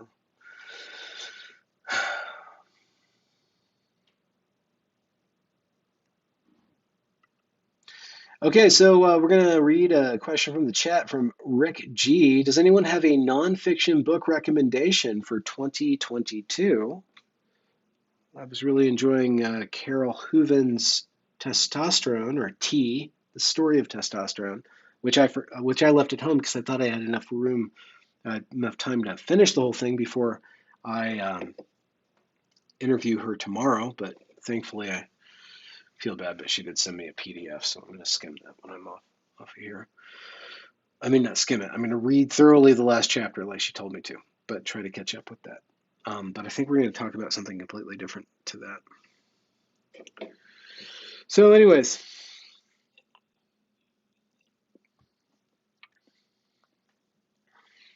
I have nothing to do. Let's go back to Kaczynski. You guys can come and go as you please. Over-socialization. Psychologists use the term socialization to designate the process by which children are trained to think and act as society demands. A person is said to be well socialized if he believes in and obeys the moral code of his society and fits in well as a functioning part of that society. Kaczynski, were you well socialized? It may seem senseless to say that many leftists are over-socialized since the leftist is perceived as a rebel. Nevertheless, the position can be defended. Many leftists are not such rebels as they seem. The moral code of our society is so demanding that no one can think, feel, and act in a completely moral way. For example, we are not supposed to hate anyone, yet almost everyone hates somebody at some time or other, whether he admits it to himself or not. Some people are so highly socialized that the attempt to think, feel, and act morally imposes a severe burden on them. In order to avoid feelings of guilt, they continually have to deceive themselves about their own motives and find moral explanations for feelings and actions that in reality have a non-moral origin. We use the term over-socialized to describe such people. I'm thinking of the term not hypergamy, hypoagency. Seems more like the agency is located outside of them. So over-socialization, I guess, would be that agency has to do with me running the algorithm or running my thoughts through a bunch of mirrors of all these other socialized positions, right? And seeing everything through all these other positions other than my own moral compass. So it's this this outsourcing of the moral compass to a version, probably a very pale and diminished version, a vision of society that one has. Kaczynski is calling this over-socialization, though. 26. Over-socialization can lead to low self-esteem, a sense of powerlessness, defeatism, guilt, etc. One of the most important means by which our society socializes children is by making them feel ashamed of behavior or speech that is contrary to society's expectations. If this is overdone, or if a particular child is especially susceptible to such feelings, he ends up feeling ashamed of himself. Moreover, the thought and the behavior of the over-socialized person are more restricted by society's expectations than are those of the lightly socialized person. The majority of people engage in a significant amount of naughty behavior. They lie, they commit petty thefts, they break traffic laws, they goof off at work, they hate someone, they say spiteful things, or they use some underhanded trick to get ahead of the other guy. Here, I want to take a little bit of note here. Again, this has changed with the internet. The advent of anonymous online communication, anonymously broadcasting your opinion, has freed up people to act as naughty as they wish with no implication socially, other than probably maybe some feeling of dirtiness, if and they probably even blow through that. So again, this is something that is complicated by the internet as a platform. Technological development that I don't think he's writing with the knowledge of. It certainly can't be. Well, I mean, he was active in 2008, but I just wonder to what extent that this is all changed by that. Anyways, the over-socialized person cannot do these things, or if he does do them, he generates in himself a sense of shame and self-hatred. The over-socialized person cannot even experience without guilt thoughts or feelings that are contrary to the accepted morality. He cannot think unclean thoughts. And socialization is not just a matter of morality. We are socialized to conform to many norms of behavior that do not fall under the heading of morality. Thus, the over-socialized person is kept on a psychological leash and spends his life running on rails that society has laid down for him. This is a problem regardless. This is a problem that affects everybody. This is the problem that authenticity is supposed to counter. But when authenticity has to be run through a social machine, a social affirmation machine, authenticity that's submitted to affirmation is no longer authentic anymore. Authenticity or that which is called authentic is demeaned by affirmation. And I'm thinking about these identities that are created on the internet and then replicated out off of the internet, but then are applauded on the internet and affirmed on the internet. You run into this all the time. These people who become their authentic self, and they use gender or changing their gender to become their authentic self. And then a bunch of people are like, "Oh, we love you. You're authentic. We affirm your authentic self." Because again, authenticity doesn't need an echo. Authenticity, I think, is offended by the echo in a way. Offended by the mirror. It wants somebody that harmonizes with it, not just a feedback loop of echoing, if that makes sense. Anyways, the over-socialized person cannot do these things, or if he does do them, he generates himself a sense of shame and self-hatred. The over-socialized person cannot even experience without guilt thoughts or feelings. I already read this. Thus, the over-socialized person is kept on a psychological leash and spends his life running on rails that society has laid out for him. So society is adapted to this and created side rails to continue to keep people on the track that society dictates. Right? They get the sense of being authentic by breaking from those rails and doing something deviant or exceptional to those rails, but that's still already a part of the rails that are there. It's still not a true, I'm saying this in as a way to make a relief around what is authentic. I can't necessarily describe the authentic. It's like pornography. You see it, you know it when you see it, right? Um, so it's really difficult to give a positive replication of authentic. It's just, I think it takes wisdom and experience or talent to be able to notice the authentic and to notice that which is no longer pretentious, no longer pretending to be something, but something that is really is oneself. And identity, to what extent identity is just another way of creating a simulation of the authentic, is just my pressing question, especially within, and gender is just one field in which this is being worked out. It has particularly absurd consequences.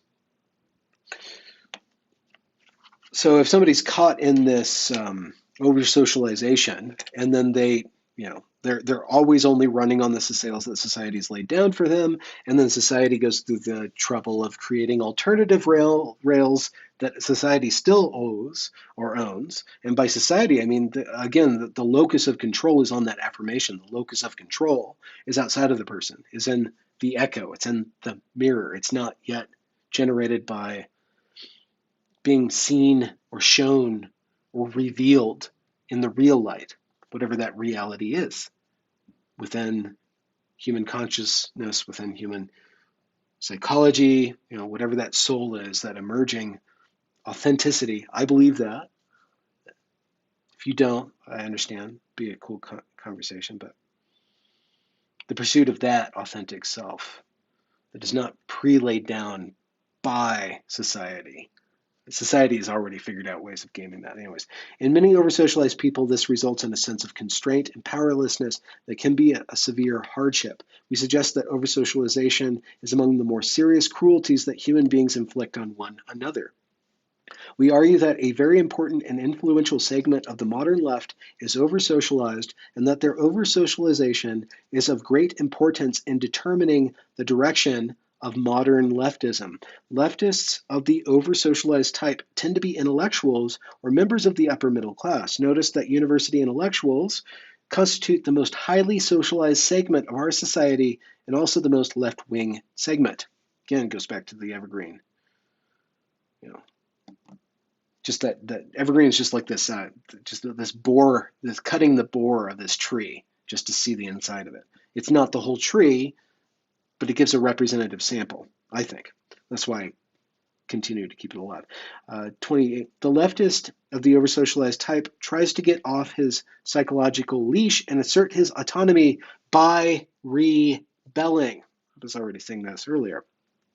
But usually he is not strong enough to rebel against the most basic values of society. What are those most basic values of society? That's interesting. Generally speaking, the goals of today's leftists are not in conflict with the accepted morality. On the contrary, the left takes an accepted moral principle, adopts it as its own, and then accuses mainstream society of violating that principle. Examples: racial equality, equality of the sexes, helping poor people, peace as opposed to war, nonviolence generally, freedom of expression, kindness to animals. More fundamentally, the duty of the individual to serve society and the duty of society to take care of the individual.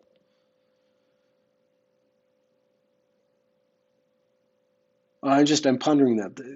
The individual, I was getting at that. The individual's duty is to help society, take care of society, and society's duty is to take care of the individual. All these have been deeply rooted values of our society, or at least its middle and upper classes, for a long time. These values are explicitly or implicitly expressed or presupposed in most of the material presented to us by the mainstream communications media and the education system. Leftists, especially those of the over-socialized type, usually do not rebel against these principles, but justify their hostility to society by claiming, with some degree of truth, that society is not living up to these principles. I want to quote myself. It's a really rich passage, but I want to quote myself. Go over here, say, where did we go? Was it lust? No. Oh, shoot. Excess? Yeah. I'm going to quote myself. Oh, yeah, okay. Sorry to quote myself. It is my channel. I'm allowed to do this. If America established holidays for chastity, integrity, generosity, gratitude, sobriety, patience, and humility, the woke would spend those holidays calling out America's lust, hypocrisy, greed, privilege, excess, wrath, and pride. And that's what we see every holiday in America. Every single holiday that is about national pride or about coming together or unity, anything that causes us to feel good about ourselves as a country, Thanksgiving, Christmas, I guess Valentine's Day, any of these holidays, 4th of July, the mainstream media that is now basically a woke megahorn spends all those days calling out. For Thanksgiving, we call out our privilege. For Christmas, we call it capitalism. Right? For 4th of July, we call out America's sins. So if America had spent the time to make virtues, holidays as a virtue instead of pride, pride is what we celebrate, and it's okay to celebrate pride, right? And I know that it's about rights and all that stuff, but actually no, it's about pride. We're celebrating pride without any thought of the excesses of pride, right? But if we went through and we celebrated gratitude and generosity and integrity, the woke could spend that entire day telling us how far we've gone and how we failed to achieve that. Kaczynski is speaking my language there.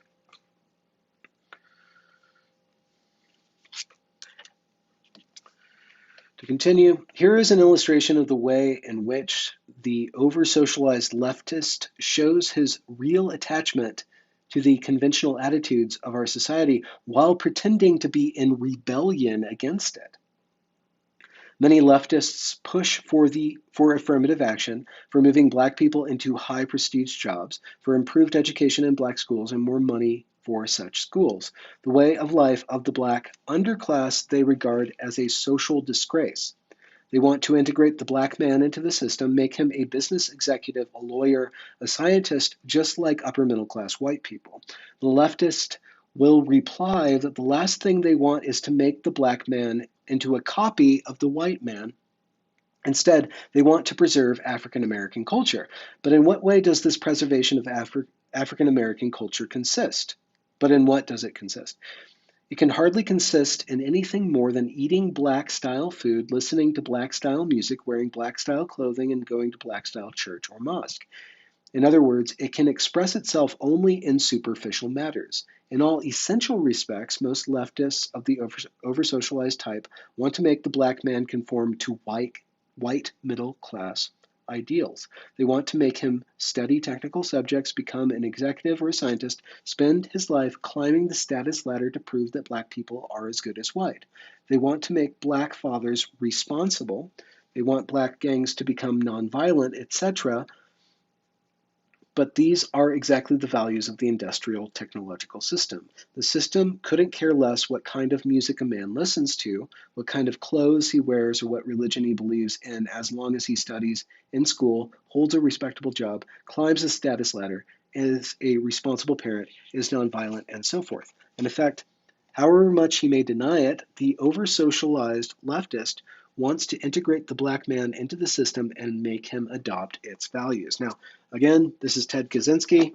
This is Not My Thoughts, Technological Slavery, Volume 1.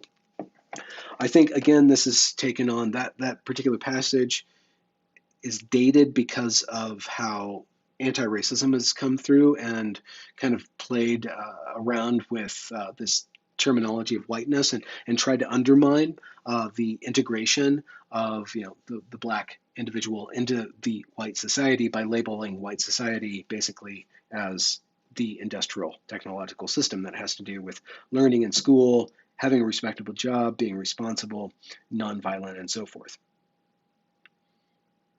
Okay, let's finish up this section. Maybe it goes a little bit further than that, but I think that the anti-racist ideology, CRT, etc., has mutated that just a little bit. To continue, we certainly do not claim that leftists, even the over-socialized type, never rebel against the fundamental values of our society. Clearly, they do sometimes. Some over-socialized leftists have gone so far as to rebel against one of modern society's most important principles by engaging in physical violence. But by their own account, violence is for them a form of liberation, quote unquote. In other words, by committing violence, they break through the psychological restraints that have been trained into them. Because they are over-socialized, these restraints have been more confining for them than for others, hence their need to break free of them.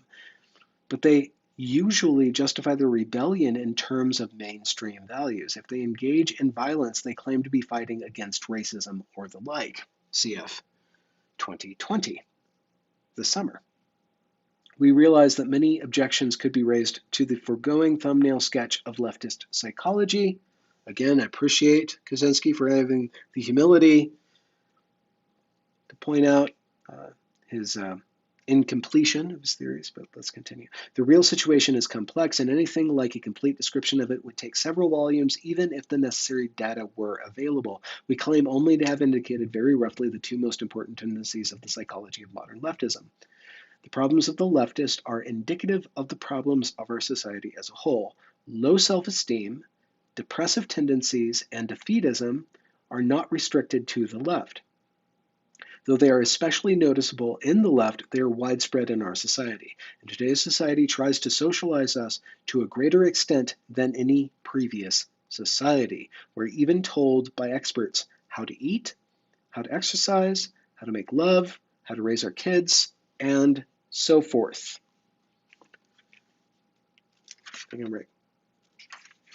It's fun stuff, huh? And it's kind of a little edgy for me to be just reading it on the internet. I don't necessarily agree with this stuff, and I think a lot of it's dated. It's interesting to see where he's going, and it's also interesting to see that what he's pointing out is in no way diminished since he has pointed it out.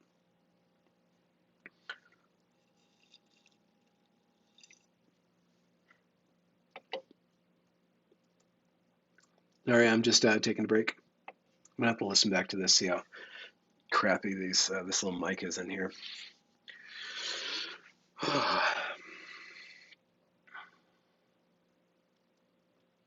Yeah, I have 3 more days in this town. Okay, so tomorrow I'm gonna go get gloves and a cap, a toque, and walk into town, go to the cowboy bar, see what activities are. Apparently, there's actually a lot of people out of town, so the town is kind of hopping right now because it's a vacation spot. So there should be action going on. Sam Yusuf II has replied, has supported me. Thank you so much. There's no right or left anymore. It's the elite versus six-pack Joe. Yeah, the technological civilization, but I think that even that, like the people who are in that, I mean, it'd be interesting to see the makeup of the average, individual, or what is the type of individual that is the elite. What is their psychological type? The prevailing psychological type, let's say, with regards to the elite that are making most of the decisions. Let's say with what is spoken, what is thought, and then what is kind of done about what is spoken and thought. Oh, Parker Rowe, I'm not going to tell the story again, but you can go back to the beginning of the video. I think it was like 2 or 3 minutes in, I told everybody the story, but basically I'm stuck in a very small little town in just outside of Yosemite in Wyoming, and it's called Jackson Hole.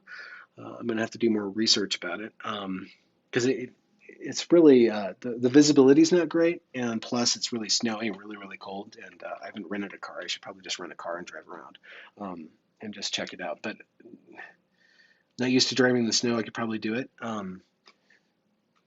Just doesn't appeal to me to drive around in the snow. But it's beautiful country, but it's really high up. So I live at sea level. This place is 6,200 feet, and I was trying to do some tracks today for the Evergreen musical, the demos. Just like figuring out the bass line and then figuring out how to perform that in a way that I can present to my YouTube audience to keep on driving. To keep the content alive, and also to start to assemble proof that this thing is something that's worthy of being produced. Um, but anyways, I was trying to sing them, into my phone and trying to assemble it on the computer, and I was short of breath. I couldn't get through the whole verse. I'm like, what's going on? What's going on? I can't say the whole verse. Like I'm running out of air. This is really weird. And then I decided to do laundry. I'm like, I'm feeling really lightheaded. I'm an idiot. I'm 6,000 feet up. So I looked up. Yeah, I'm 6,200 feet. I live at sea level, so it's like I'm adjusting to this climate right now. So I'm really high up in the mountains, but it's really high up in these Rocky Mountains. But it's like there's this huge, like just flat plateau up here. It's incredibly flat too. It's probably from a glacier or like some sort of volcanic activity or something. I wonder. I'll uh, I'll I'll have to figure that out. Breathe slowly and fully.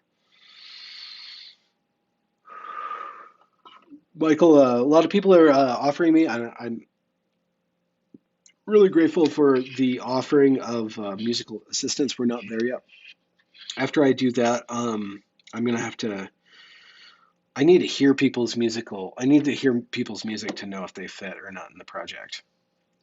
I've never done something like this. If this happens, it's going to be a completely growing experience because I'm actually going to have to be the producer. I'm going to have to tell people, I don't like that. You're not doing it right. Do it differently. And I've never been anybody's boss because I don't want to be in that position. I mean, other than, preschool teaching or whatever, like for basic behavioral things, but like with art.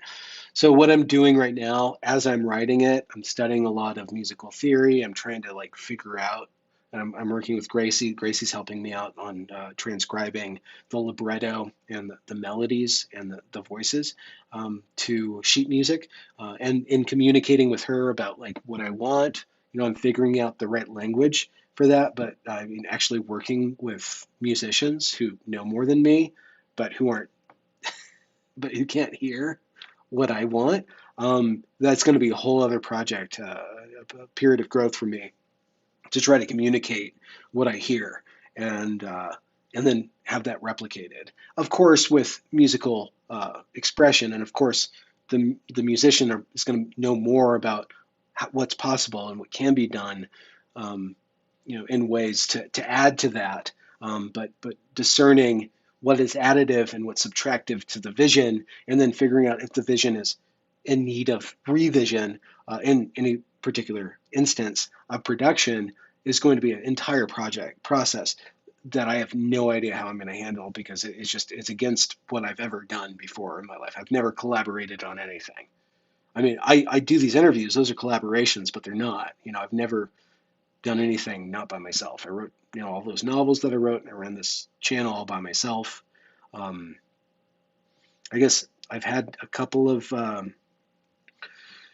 characters or regulars on, that it seems like we are kind of collaborating on content, but it's never my content.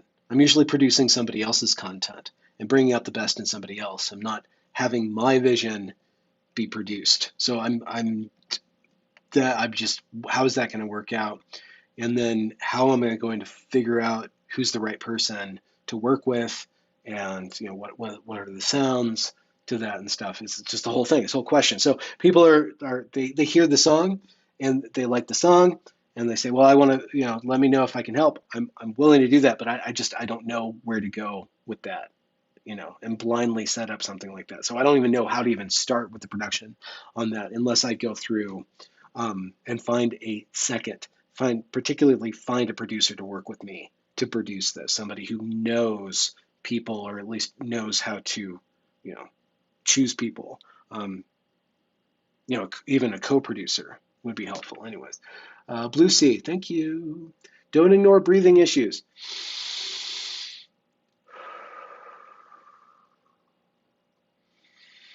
Yeah, I'm breathing now because it's really high up. Andrew Joyner, very busy on my night shift, watching Netflix at the moment, but just thought I would drop by and say hi and love your work. Thank you. I started watching that Matrix movie that everybody hates, the Matrix 4, and I just found it kind of boring. I was going to watch more of that tonight. But I only watched like the first 30 minutes. I'm like, okay. There's a reference. Oh, there's something meta. But I have no like love or hate for it. It's just kind of like, okay. I don't know, where did Misery happen? Oh, the movie or the book? I can't remember. It must have been out in the Northeast. Or is that like an actual city in Wisconsin, Misery, Wisconsin?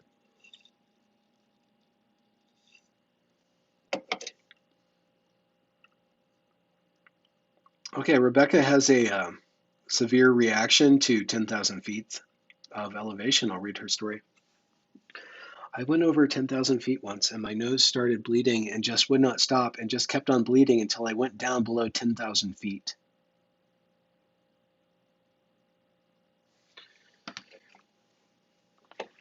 Elevation, not even once. Let's go back to one more page of Kaczynski. I hope you guys are doing good. You feel free to come and go. It's just a unconventional live stream. I'm stranded in a hotel room.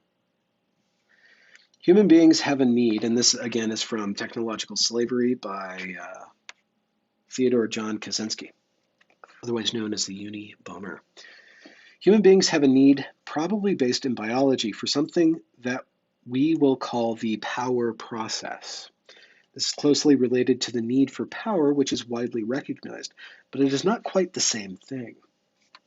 The power process has 4 elements. The 3 most clear-cut of these we call goal, effort, and attainment of goal. Everyone needs to have goals whose attainment requires efforts and needs to succeed in attaining at least some of his goals. The 4th element is more difficult to define and may not be necessary for everyone. We call it autonomy, and we'll discuss it later. Maybe I'll skip to that. But let's finish the power process, because that's 10 pages ahead. Consider the hypothetical case of a man who can have anything he wants just by wishing for it. Such a man has power, but he will develop serious psychological problems. At first, he will have a lot of fun, but by and by, he will become acutely bored and demoralized. Eventually, he may become clinically depressed. History shows that leisured aristocracies tend to become decadent, or decadente. Wouldn't it be nice to have all those with anchovies in them right now? Maybe tomorrow. This is not true of fighting aristocracies that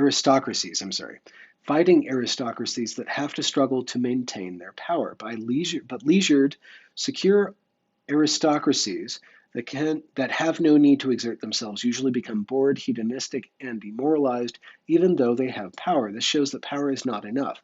One must have goals toward which to exercise one's power. Everyone has goals, if nothing else, to obtain the physical necessities of life. Food, water, and whatever clothing and shelter are made necessary by the climate. But the leisured aristocracy, that's why that aristocracy, I try to pronounce it like aristocrat. But aristocracy. But the leisured aristocrat obtains these things without effort, hence his boredom and demoralization.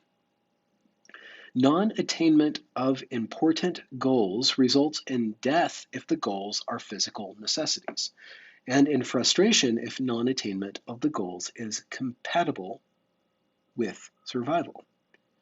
Consistent failure to attain goals throughout life results in defeatism, low self-esteem, or depression. Thus, in order to avoid serious psychological problems, a human being needs goals whose attainment requires effort, and he must have a reasonable state of success in attaining his goals. I really want to check out the autonomy and will, or autonomy.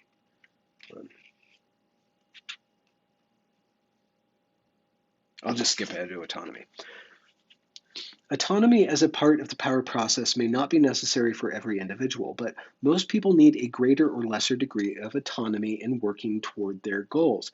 Their efforts must be undertaken on their own initiative and must be under their own direction and control. Yet most people do not have to exert this initiative, direction, and control as single individuals. It is usually enough to act as a member of a small group. Thus, if half a dozen people discuss a goal amongst themselves and make a successful joint effort to attain that goal, their need for the power process will be served. But if they work under rigid orders handed down from above that leave them no room for autonomous decision and initiative, their need for the power process will not be served. The same is true when decisions are made on a collective basis. If the group making the collective decision is so large that the role of each individual is insignificant. Problem with communism for me. It's like, oh yeah, okay, so you're just gonna we're all gonna just decide? Yeah, right. No, somebody's gonna decide and we're all gonna execute. To continue, it is true that some individuals seem to have little need for autonomy. Either their drive for power is weak, or they satisfy it by identifying themselves with some powerful organization to which they belong. And then they are unthinking animal types who seem to be satisfied with a purely physical sense of power. The good combat soldier who gets his sense of power by developing fighting skills that he is quite content to use in blind obedience to his superiors. But for most people, it is through the power process, having a goal, making an autonomous effort, and attaining the goal that self-esteem, self-confidence, and a sense of power are acquired. When one does not have adequate opportunity to go through the power process, the consequences are, depending on the individual and on the way the power process is disrupted, boredom, demoralization, low self-esteem, inferiority feelings, defeatism, depression, anxiety, guilt, frustration, hostility, spouse or child abuse, insatiable hedonism, abnormal sexual behavior, sleep disorders, eating disorders, etc. Sources of social problems. Any of the foregoing symptoms can occur in any society, but in modern industrial society, they are present on a massive scale. We aren't the first to mention that the world today seems to be going crazy. This sort of thing is not normal for human societies. There's good reason to believe that primitive man suffered from less stress and frustration and was better satisfied with his way of life than modern man is. It is true that not all was sweetness and light in primitive societies. Thank you, Kaczynski, for letting us know that. Abuse of women was common among the Australian Aborigines. Transsexuality was fairly common among some of the American Indian tribes. That came out of nowhere. But it does appear that, generally speaking, the kinds of problems that we have listed in the preceding paragraphs were far less common among primitive peoples than they are in modern society. I don't know about that. We attribute the social and psychological problems of modern society to the fact that society requires people to live under conditions radically different from those under which the human race evolved, and to behave in ways that conflict with the patterns of behavior that the human race developed while living under the earlier conditions. Brett and Heather wrote a whole book about that. It is clear from what we have already written that we consider lack of opportunity to properly experience the power process as the most important of the abnormal conditions to which modern society subjects people. But it is not the only one. Before dealing with disruption of the power process as a source of social problems, we will discuss some of the other problems. Let me skip ahead. Actually, I should probably think about that just a bit before I skip ahead.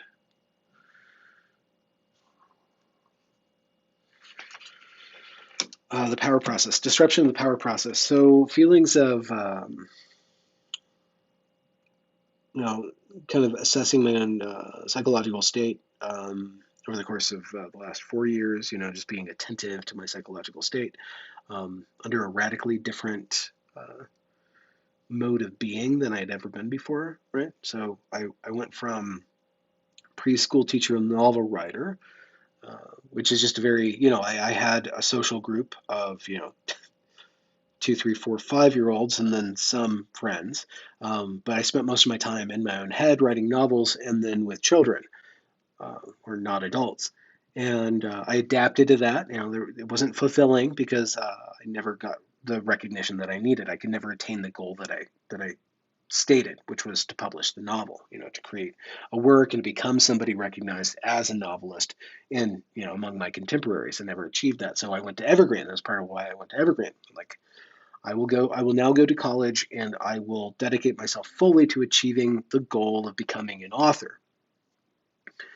And I went there and I worked toward that goal. But at the very end, I became something that I had no idea. I never had thought of being before. I guess it's not too similar, not too different. Being a YouTuber is not too different from being a novelist. It's just a lot faster and it's performed rather than written. And ironically enough, I never script my videos, but I did script all my novels are, by definition, they're scripted, right? But you perform, anyways. But it was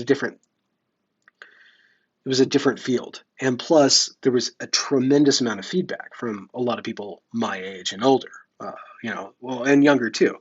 I was suddenly thrust in front of peers as a content creator, whereas I'd been working 20 years, I'd been aspiring to that, and I never got anywhere. Suddenly, I was there, and I played around with that. And there was a feedback loop that occurred that I was just in a different environment. And so my attitudes and my moods and my sleeping patterns and, I guess my anxieties and all that stuff just took on a completely different form. So over the course of the last 4 years, specifically the last 2 or 3 years, I've been being very conscious with what I'm doing in this medium, being very conscious about how this medium is affecting me. Now, I'm trying to get to the point where we go to this power process that Kaczynski is talking about. This, goal, effort, achievement. And with YouTube, it started to feel kind of meaningless because I was just producing content. You set up an interview, you do an interview, it's good or it's not good, but then you just do it. There wasn't a lot of effort, or it wasn't sufficient effort. And over the past few months, I've been feeling like, well, what's the point of any of this stuff? I mean, I'm doing it, but what is the point? What am I actually doing? I want something more. I want something more. And so I guess I kind of crafted a sort of prayer or a supplication of just wanting something more. Just like, what do? I want something more. I want something more. And I've spoken about this in various live streams, and I think this is important beyond just me. I don't hope I'm not just reveling in my own selfness.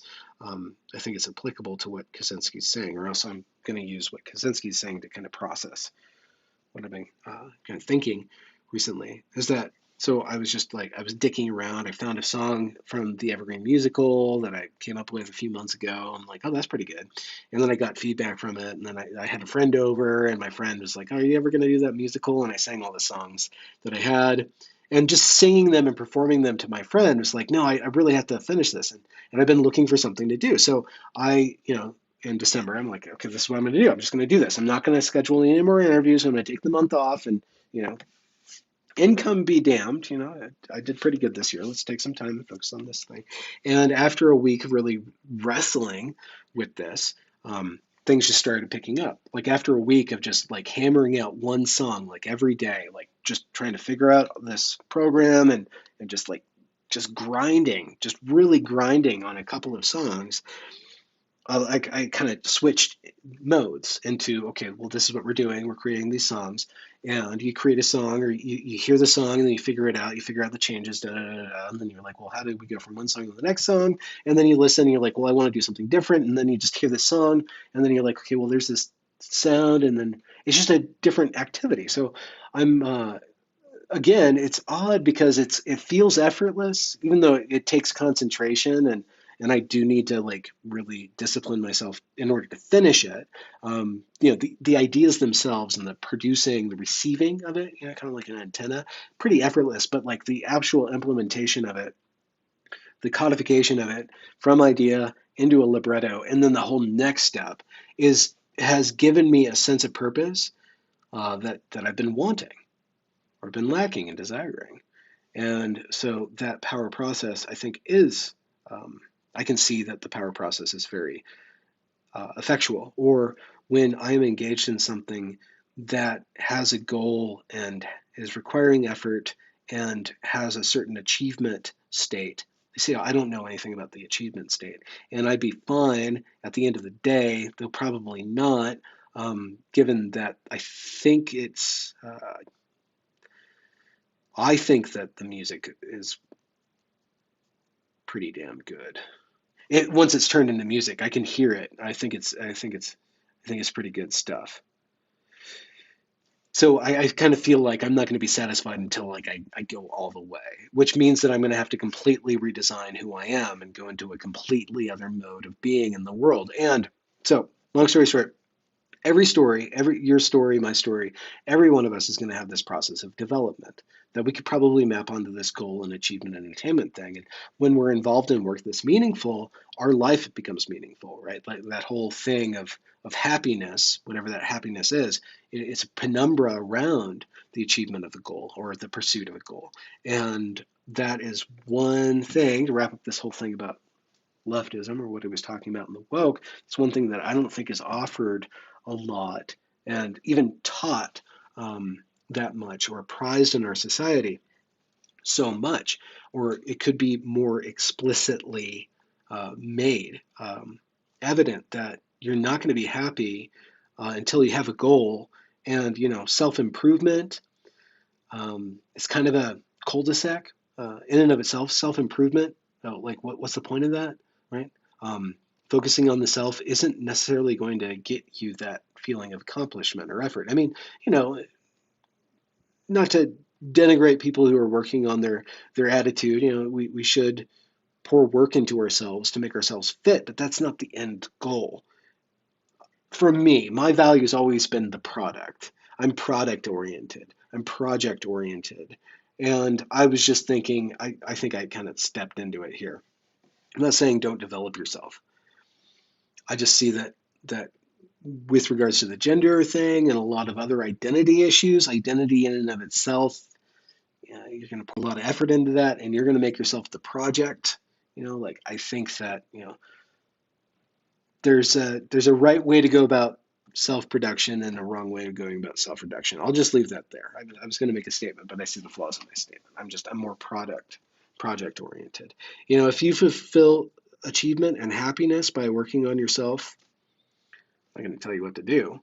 Um, but I think that overall, I think society benefits when we, incentivize people to work on something other than themselves, um, and to find self-development in something that's serving others or producing something for the delight or the pleasure or the relieving of the suffering of others, right? Um, and that the self developed in service of something other than the self is probably greater net benefit for society. I'm going to say that. Not that you shouldn't work out. I'm not saying that. Craft your body. I'm not saying that.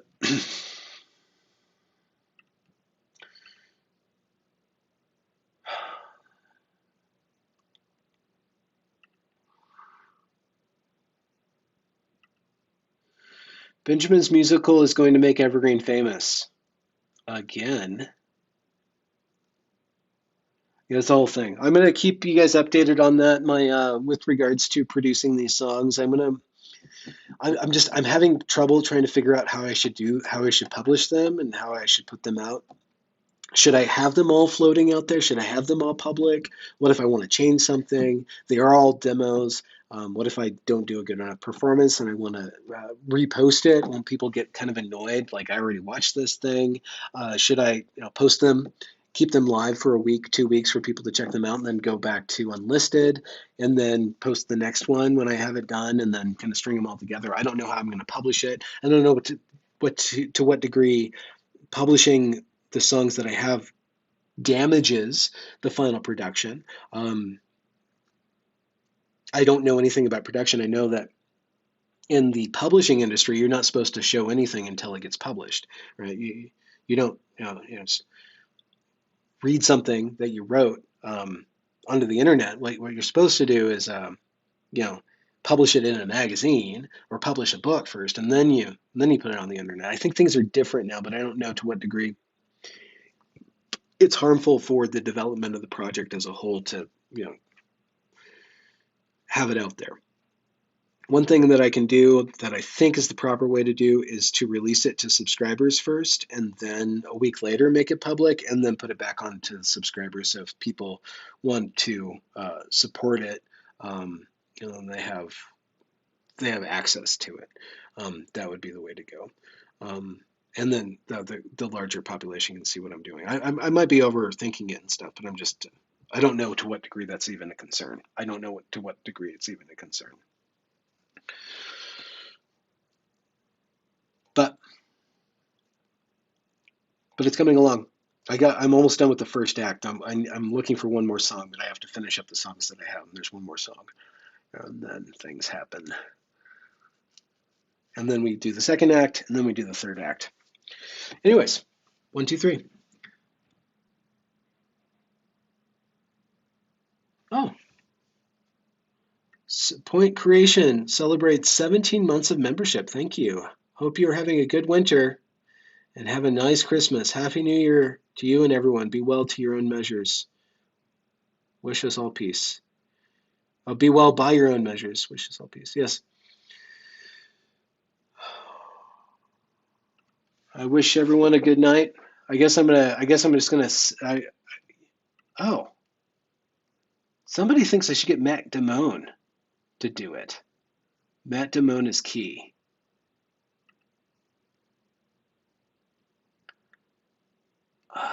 Okay, you guys are talking about The Martian. I was thinking about The Martian when I was talking too about the whole publishing thing. It's a brand new world. It's a brand new world and stuff. But things are happening differently with this whole like pandemic thing. It looks like the official narrative is turning around. A lot of people are saying that has something to do with these things called the 2022 midterms, which might be a cynical way of describing it, but it seems like the governmental stance on lockdown and stuff like that is kind of changing and stuff. Which I just find is interesting. I've kind of taken myself out of that conversation because I'm not a scientist and I just can't deal with all these papers, and all I hear is anecdote. I mean, I have a lot of family that works in hospitals, and they see things that are different than what other people see, and then I have a lot of people who are worried about authoritarianism, and I fall on the libertarian side of the issue, but I also kind of see that there's a reality on the other side of the issue, and it's just so complex. So I haven't really been speaking about it that much, and because I don't like the conversation, and I'm just not equipped to speak to that. I do not know statistics. I do not know all the science stuff, and it would be wrong for me to speak on something unless I have a sure footing on it. I feel a purple cat. Andrea S. asks, am I doing the dancing choreography myself too? I am not at this point. Sometimes it helps me to dance when I am writing individual songs because individual songs come from individual characters. There's Chet Einstein, there's Miasma Blow, there's Georgie Porges, and then there's a bunch of other people, and they all have like their own kind of character that's expressed physically through me, and then through the physical body movements, I kind of feel like the song. So there is that. aspect of it, but I don't have any like choreography. Like if you're thinking Hamilton or something, like we're gonna have these people dancing around and stuff. Like that's not my purview right now. Strictly thinking, trying to get the songs to work and to work together and to tell the story. And then once we got that thing done, then we can start worrying about, well, how is this actually going to be performed, and where the supernumerary is going to be, and all the production things. And ultimately, if I do make it a production myself, I still want like the core musical to be performed in colleges, right? I want it to be something that people can perform wherever they want to perform it, like in the little community theaters. I want it to be scalable up and down. And I think it can. In my own head right now, I'm writing it basically with an upright bass in my mind, or like some sort of just bass. I'm only thinking about the bass, and I hear drums. I kind of hear some drum fills. That's all I have right now. So I think that it could be produced way up and stripped way down. And so, like, I want that core to be valuable, whether you're watching, a 6 person or maybe 12 person. I don't know how many people you could actually do it with, but a very small troupe do it. As opposed to like a large Broadway production with all the bells and whistles, and even making it a movie, which would be possible with all that and like huge bunch of supernumeraries, 20 people, 40 people in the chorus and stuff like that. That can work too. So I want it to be open to interpretation of the theater producer, for individual directors and producers to do that. But I also want to be able to produce it myself too. You can do both, right? I don't see why not. I'm sure there's like high school stage adaptations of Hamilton, right? That still happen. I mean, it's kind of like pretty intensive. I mean, it's like what's it called? Gilbert and Sullivan. They're pretty intensive productions.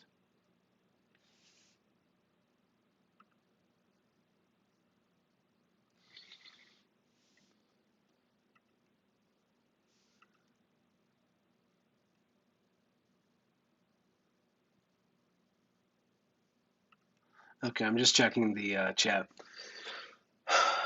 Do you guys watch a lot of live streams? Are you guys like developed connoisseurs of the live stream? I feel like I can be a little bit impatient with it, and that I can allow the live stream to breathe. Thing is, I don't have somebody else with me, but just doing it on myself, it's always like, okay, if you're not going on to the next point, like you need to get off. You need to get off, and I think there's probably a little bit more wiggle room. I don't know. Maybe, and I'm sure that it's on everybody's preferences. And then when they go back and rewatch it, they have the choice to, speed it up or slow it down, or do whatever they want to do.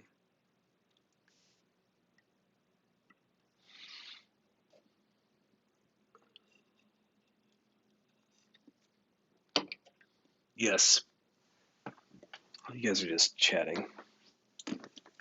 Getting feedback here. Let's do a little bit more Kaczynski. I think I should wrap up soon because I don't know if there's people in the rooms behind me. Like the noise canceling's on. Maybe I'll turn noise canceling off so we can hear. I just don't want to be too loud for people beside me in this hotel. But they're all probably out having dinner like normal people. I'm here. Disruption of the power process in modern society. We divide human drives into 3 groups. 1. Those drives that can be satisfied with minimal effort. 2. Those that can be satisfied but only at the cost of serious effort. 3. Those that cannot be adequately satisfied no matter how much effort one makes. The power process is the process of satisfying the drives of the second group. The more drives there are in the third group, the more there is frustration, anger, eventual defeatism, depression, etc. That's what I was talking about humility and honesty, is that creating goals that are impossible or vastly superior to your ability to achieve them is a huge trap that I see activated in these historical narratives of historical activism and stuff like that. It causes one to cede more and more themselves to this kind of this group or this collective or this machine that can do it for you, and distances it from yourself. So maybe Kaczynski and I are trying to say, be humble. Be satisfied. In modern industrial society, natural human drives tend to be pushed into the first and third groups, and the second group tends to consist increasingly of artificially created drives. This is really interesting. In primitive societies, physical necessities generally fall into group two. They can be attained, but only at the cost of serious effort. But modern society tends to guarantee the physical necessities to everyone in exchange for only minimal effort. Hence, physical needs are pushed into group one. There may be disagreement about whether the effort needed to hold a job is minimal, but usually in lower to middle level jobs, whatever effort is required is merely that of obedience. You sit or stand where you are told to sit or stand and do what you are told to do in the way you are told to do it. Seldom do you have to exert yourself seriously, and in any case, you have hardly any autonomy in work, so that the need for the power process is not well served. Now, this is interesting. This is making me think of that Marxist theory of alienation. Society needs such as sex, love, and social needs such as sex, love, and status often remain in group two in modern society, things that take serious effort, depending on the situation of the individual. But except for people who have a particularly strong drive for status, the effort required to fulfill the social drives is insufficient to satisfy adequately the need for the power process. So what he's saying that we need a certain amount of tension, we need a certain amount of effort to balance us out, to make us gratified, to restrain us, and to fulfill us at the same time. So certain artificial needs have been created that fall into group two, require serious effort. I could name some video games here. Hence, serve the need for the power process. Advertising and marketing techniques have been developed to make people feel they need things that their grandparents never desired or even dreamed of. It requires serious effort to earn enough money to satisfy these artificial needs, hence they fall into group two. Modern man must satisfy his need for the power process largely through pursuit of the artificial needs created by the advertising and marketing industry, and through surrogate activities. It seems that for many people, maybe the majority, these artificial forms of the power process are insufficient. A theme that appears repeatedly in the writings of the social critics of the second half of the 20th century is the sense of purposelessness that afflicts many people in modern society. This purposelessness is often called by other names, such as anomie or middle-class vacuity. We suggest that the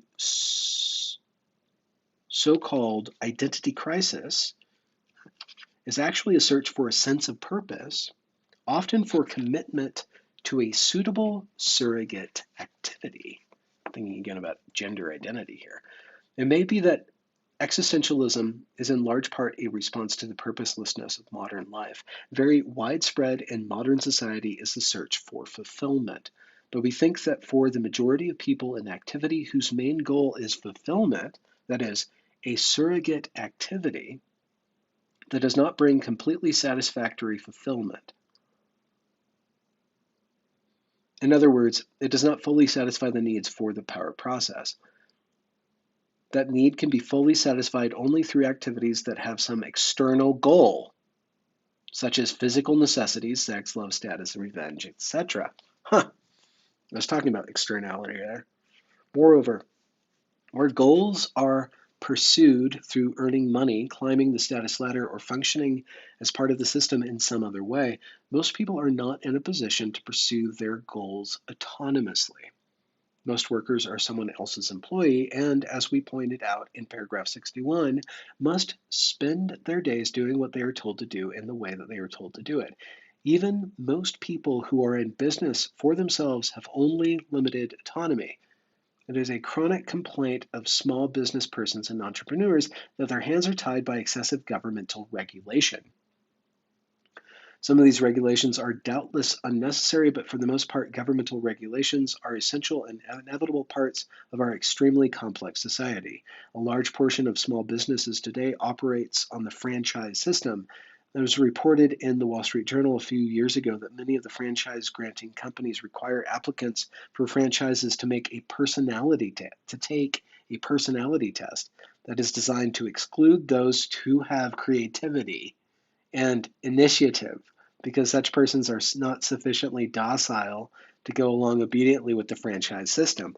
This excludes from small business many of the people who most need autonomy. It's really interesting stuff. Today, people live more by virtue of what the system does for them or to them than by virtue of what they do for and to, I added the to, themselves. And what they do for themselves is done more and more along channels laid down by the system. Opportunities tend to be those that the system provides.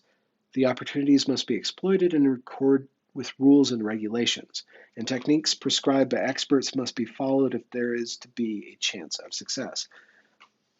Thus, the power process is disrupted in our society through a deficiency of real goals and a deficiency of autonomy in the pursuit of goals. But it is also disrupted because of the human drives that fall into group 3, the drives that one cannot adequately satisfy no matter how much effort one makes. One of these drives is the need for security. Our lives depend on decisions made by other people. We have no control over these decisions. And usually, we do not even know the people who make them. Quote, we live in a world in which relatively few people, maybe 500 or 1,000, make the important decisions. Philip B. Hayman of Harvard Law School, end quote. That was his quote. Our lives depend on whether safety standards at a nuclear power plant are properly maintained, on how much pesticide is allowed to get into our food, or how much pollution into our air, on how skillful or incompetent our doctor is.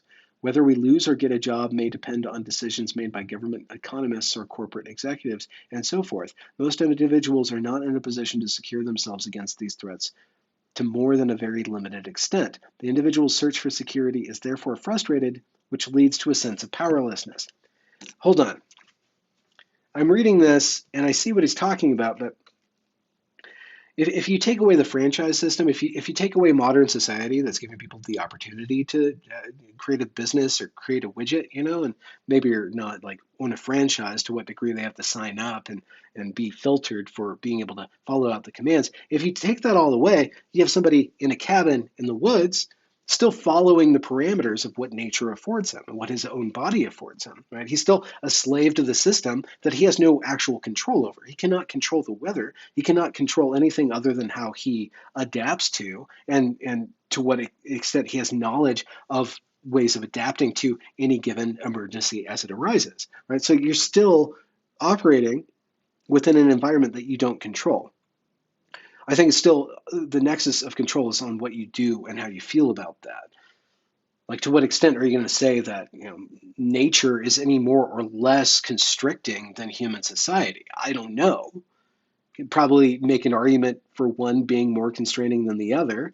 There's always going to be trade-offs back and forth, but you're still going to be in a sense of facing your own powerlessness, whether you're in modern society or in a cabin in the woods.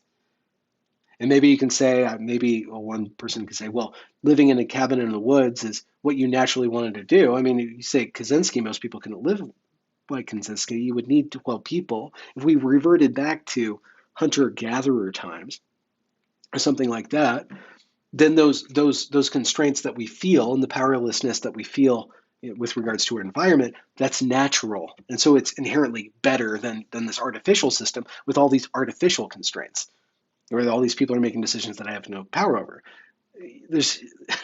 You don't have power either way. I don't see how one's better than the other, necessarily on the face of it. Thank you, Port Creation. It says, assert moral autonomy from your leaders, friends, enemies, heroes, villains. Live your own best life and be considerate for all creation. To continue, it may be objected that primitive man is Why do I even talk? It may be objected that primitive man is physically less secure than modern man. Why did I even talk? As is shown by his shorter life expectancy.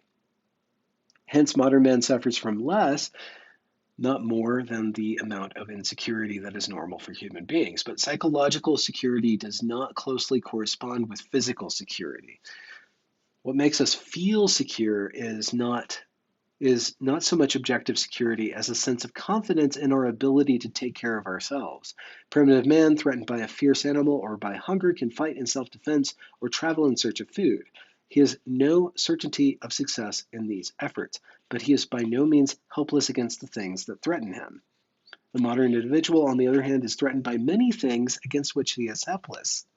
Nuclear accidents, carcinogens in food, environmental pollution, more increasing taxes, invasion of his privacy by large organizations, nationwide. It's the same stuff. It's just systems that are bigger than you. I really don't see, like, he's making an appeal to like psychological security or something, because you could always fight that tiger. Okay, but you can't fight the nuclear explosion. Well, if it explodes, yeah, okay, you're caught up in that. And if the bear's bigger than you, okay, yeah, you lost. But if you survive that, you can always like clean up and repair the system. Like what Japan did with Fukushima, insofar as they controlled that situation. And a lot of people, there was a big cost to that, and people didn't have control over that, but there was a response. People took initiative and solved that problem. But I guess what he's saying that they had to do it together. They couldn't do it individually. There's something weak here. I'm going to go on. It is true that primitive man is powerlessness against some of the things that threaten him, disease, for example, but he can accept the risk of disease stoically. Why wouldn't you be able to accept the risk of a nuclear power plant failure stoically? What's the difference between a disease and a nuclear power plant if they're both beyond your control? It comes down, again, to your psychological demeanor towards it. So taking either of those things stoically would reduce them to the same thing, right? And would return the locus of control of yourself. To continue, it is part of the nature of things. It is not one's fault, unless it is the fault of some imaginary impersonal demon, this disease. But threats to the modern individual tend to be man-made. Who made man? They are not the results, that was me, who made man then? They are not the results of chance, but are imposed on him by other persons whose decisions he, as an individual, is unable to influence. Consequently, he feels frustrated, humiliated, and angry. So I guess if you can put yourself in the position psychologically of the president, or if you could put yourself in the position of, okay, if you're faced with a nuclear power plant failure, you can say somebody somewhere made this decision. Somebody who's basically the same as me made these decisions, or a group of people made these decisions that resulted in this problem. And somehow that changes the psychological aspect of it, where you can't take that stoically. I still don't understand. I guess you can feel frustrated by that, humiliated and angry. I think you have the choice to feel frustrated, humiliated, and angry about that. I don't know. I think that you can, I really don't see his point. Thus, primitive man, for the most part, has his security in his own hands, either as an individual or as a member of a small group, whereas the security of modern man is in the hands of persons or organizations that are too remote or too large for him to be able personally to influence them. Some modern man's drive for security tends to fall into groups 1 and 3. In some areas, food, shelter, etc., his security is assured at the cost of only trivial effort, whereas in other areas he cannot attain security. The foregoing greatly simplifies the real situation, but it does indicate in a rough general way how the condition of modern man differs from that of primitive man. I really don't see any difference. You could still be stoic in the face of a nuclear power plant failure as you can to a disease. I guess maybe, okay, if you take the lab leak hypothesis, if COVID was created, okay, just for sake of argument, if we say that COVID was created as a biological weapon in order to cull, the world of a certain percentage of elderly people and obese people, so that people can get on with their lives and work healthier. I don't know. Let's just say that, right? Just for sake of argument.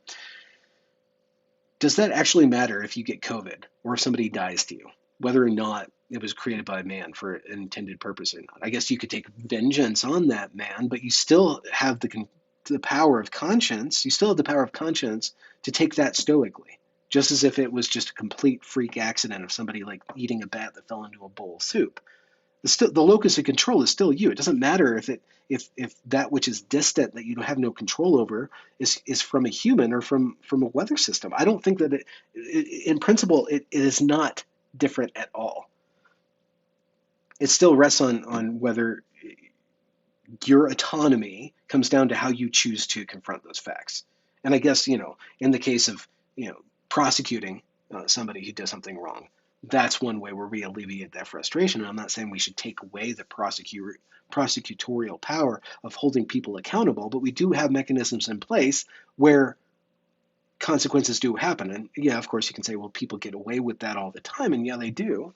But we do at least have some sort of process of holding human beings accountable that compensates for that power that human beings have over others uh, by virtue of that's unequal. We have things in place within modern society. They're not perfect, but they're there that alleviate that discrepancy. So the goal would be to make those systems more powerful and robust. I guess that still creates a inhuman system of judgment.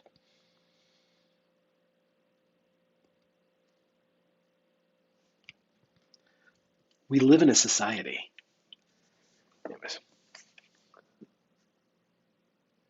to continue, people have many transitory drives or impulses that are necessarily frustrated in modern life, hence fall into group 3. One may become angry, but modern society cannot permit fighting. In many situations, it does not even permit verbal aggression. When going somewhere, one may be in a hurry or one may be in a mood to travel slowly, but one generally has no choice but to move with the flow of traffic and obey the traffic signals.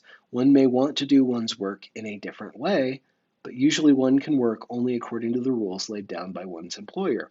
In many other ways as well, modern man is strapped down by a network of rules and regulations, explicit or implicit, that frustrate many of his impulses and thus interfere with the power process. Most of these regulations cannot be dispensed with because they are necessary for the functioning of industrial society. I don't know. I think he's making a case that the power process needs to operate in a purely natural state of nature. Maybe that's what I hear him saying. It's like the power process was designed within nature, and so it will never find its true balance until we return it back to nature, back to its originary context. Why can't we adapt that power process to work within society? I think society keeps on going, and for all of the problems and ills that it has, it's still producing vacation spots 6,000 feet above sea level that people get stuck in because of a Delta Airlines thing that I have no power over, right? Okay, so I was totally frustrated by the Delta system. I had no power over it. Delta had no power over Seattle weather. I had no power over Delta. Delta kept on messing with me. I mean, I spent hours and hours on the phone with them, so I eventually will get out of here and won't have to, like, I don't even know how I would get home because I can't even find a rental car to get home, right? So unless somebody flies me out here, or I pay $2,000 or $3,000 for another airline to fly me out here, I'm basically screwed. But Delta at least, gave me an out. But I was frustrated that whole time. And actually, like yesterday in the small little airport at Jackson Hole, some people actually did lose their crap. People did fly off the handle. Like a group of 3 or 4 people, like actually went after the and security was called. I mean, verbally raised their voices and said, you've had us here for 2 days now. Like, why are you letting people leave to other places who are here an hour, but you won't let us leave? So I was frustrated by that, but I had that decision in that moment to take it stoically, to try to think on my feet, to get ahead of the curve, to try to find a place and adapt to the situation. So it was still on me, just like fighting a tiger, right? I can relax and think about the tiger and get ahead of it, or I can panic.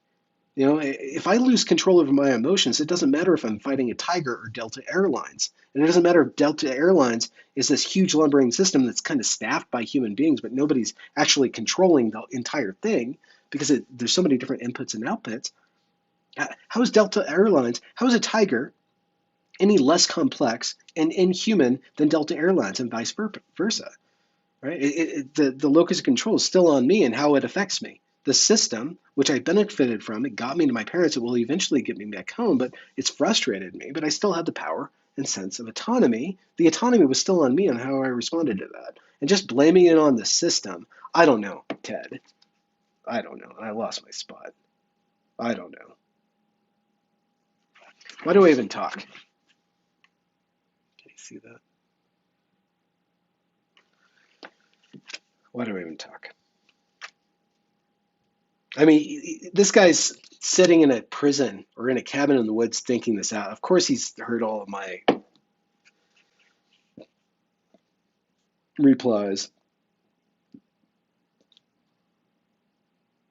Oh, hold on, let me get him.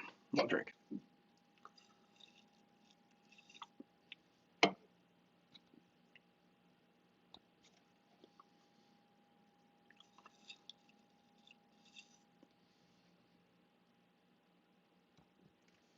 Oh, if only.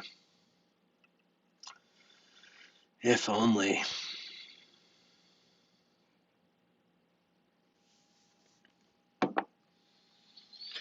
Modern society is in certain respects extremely permissive. In matters that are irrelevant to the functioning of the system, we can generally do what we please. We can believe in any religion we like. We can go to bed with anyone we like. We can do anything we like as long as it is unimportant. But in all important matters, the system tends increasingly to regulate our behavior. What do you mean by important matters? It seems like a circular definition. You're saying that all that stuff that the system doesn't care about is unimportant, and everything that it cares about is important. Maybe what it cares about is less important than the stuff that you're calling unimportant. I don't know. Behavior is regulated not only through explicit rules and not only by the government. Control is often exercised through indirect coercion or through psychological pressure or manipulation, and by organizations other than the government or by the system as a whole. Most large organizations use some form of propaganda to manipulate public attitudes or behavior. Propaganda is not limited to commercials and advertisements, and sometimes it is not even consciously intended as propaganda by the people who make it. For instance, the content of entertainment programming is a powerful form of propaganda, an example of indirect coercion. There is no law that says we have to go to work every day and follow our employers' orders. Legally, there is nothing to prevent us from going to live in the wild like primitive people or from going into business for ourselves. But in practice, there is very little wild community left, and there is room in the economy for only a limited number of small business owners. Hence, most of us can survive only as someone else's employee. And whose fault is that? I mean, it's just sounding very we live in a society to me. I don't really know what that means, but it still seems like this is what he's saying. We suggest that modern man's obsession with longevity and with maintaining physical vigor and sexual attractiveness to an advanced age is a symptom of unfulfillment resulting from deprivation with respect to the power process. The midlife crisis also is such a symptom. So is the lack of interest in having children that is fairly common in modern society, but almost unheard of in primitive societies. Well, did the primitive society have that choice to have a big or small family, right? They had, did they have the knowledge? Did they have the choice? Could they afford to?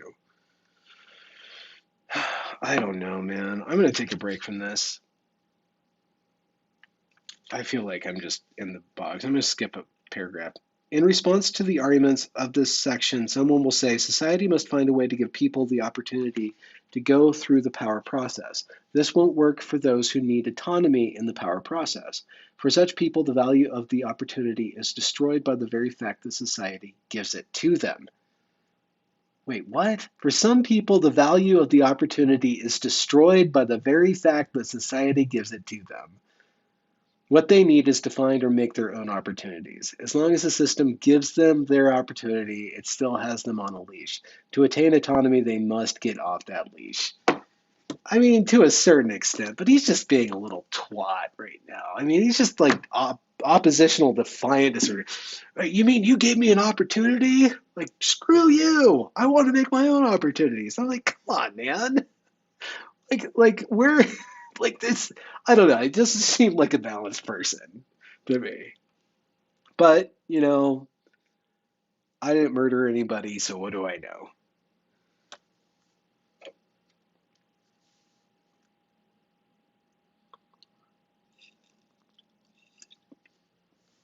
Anyhow,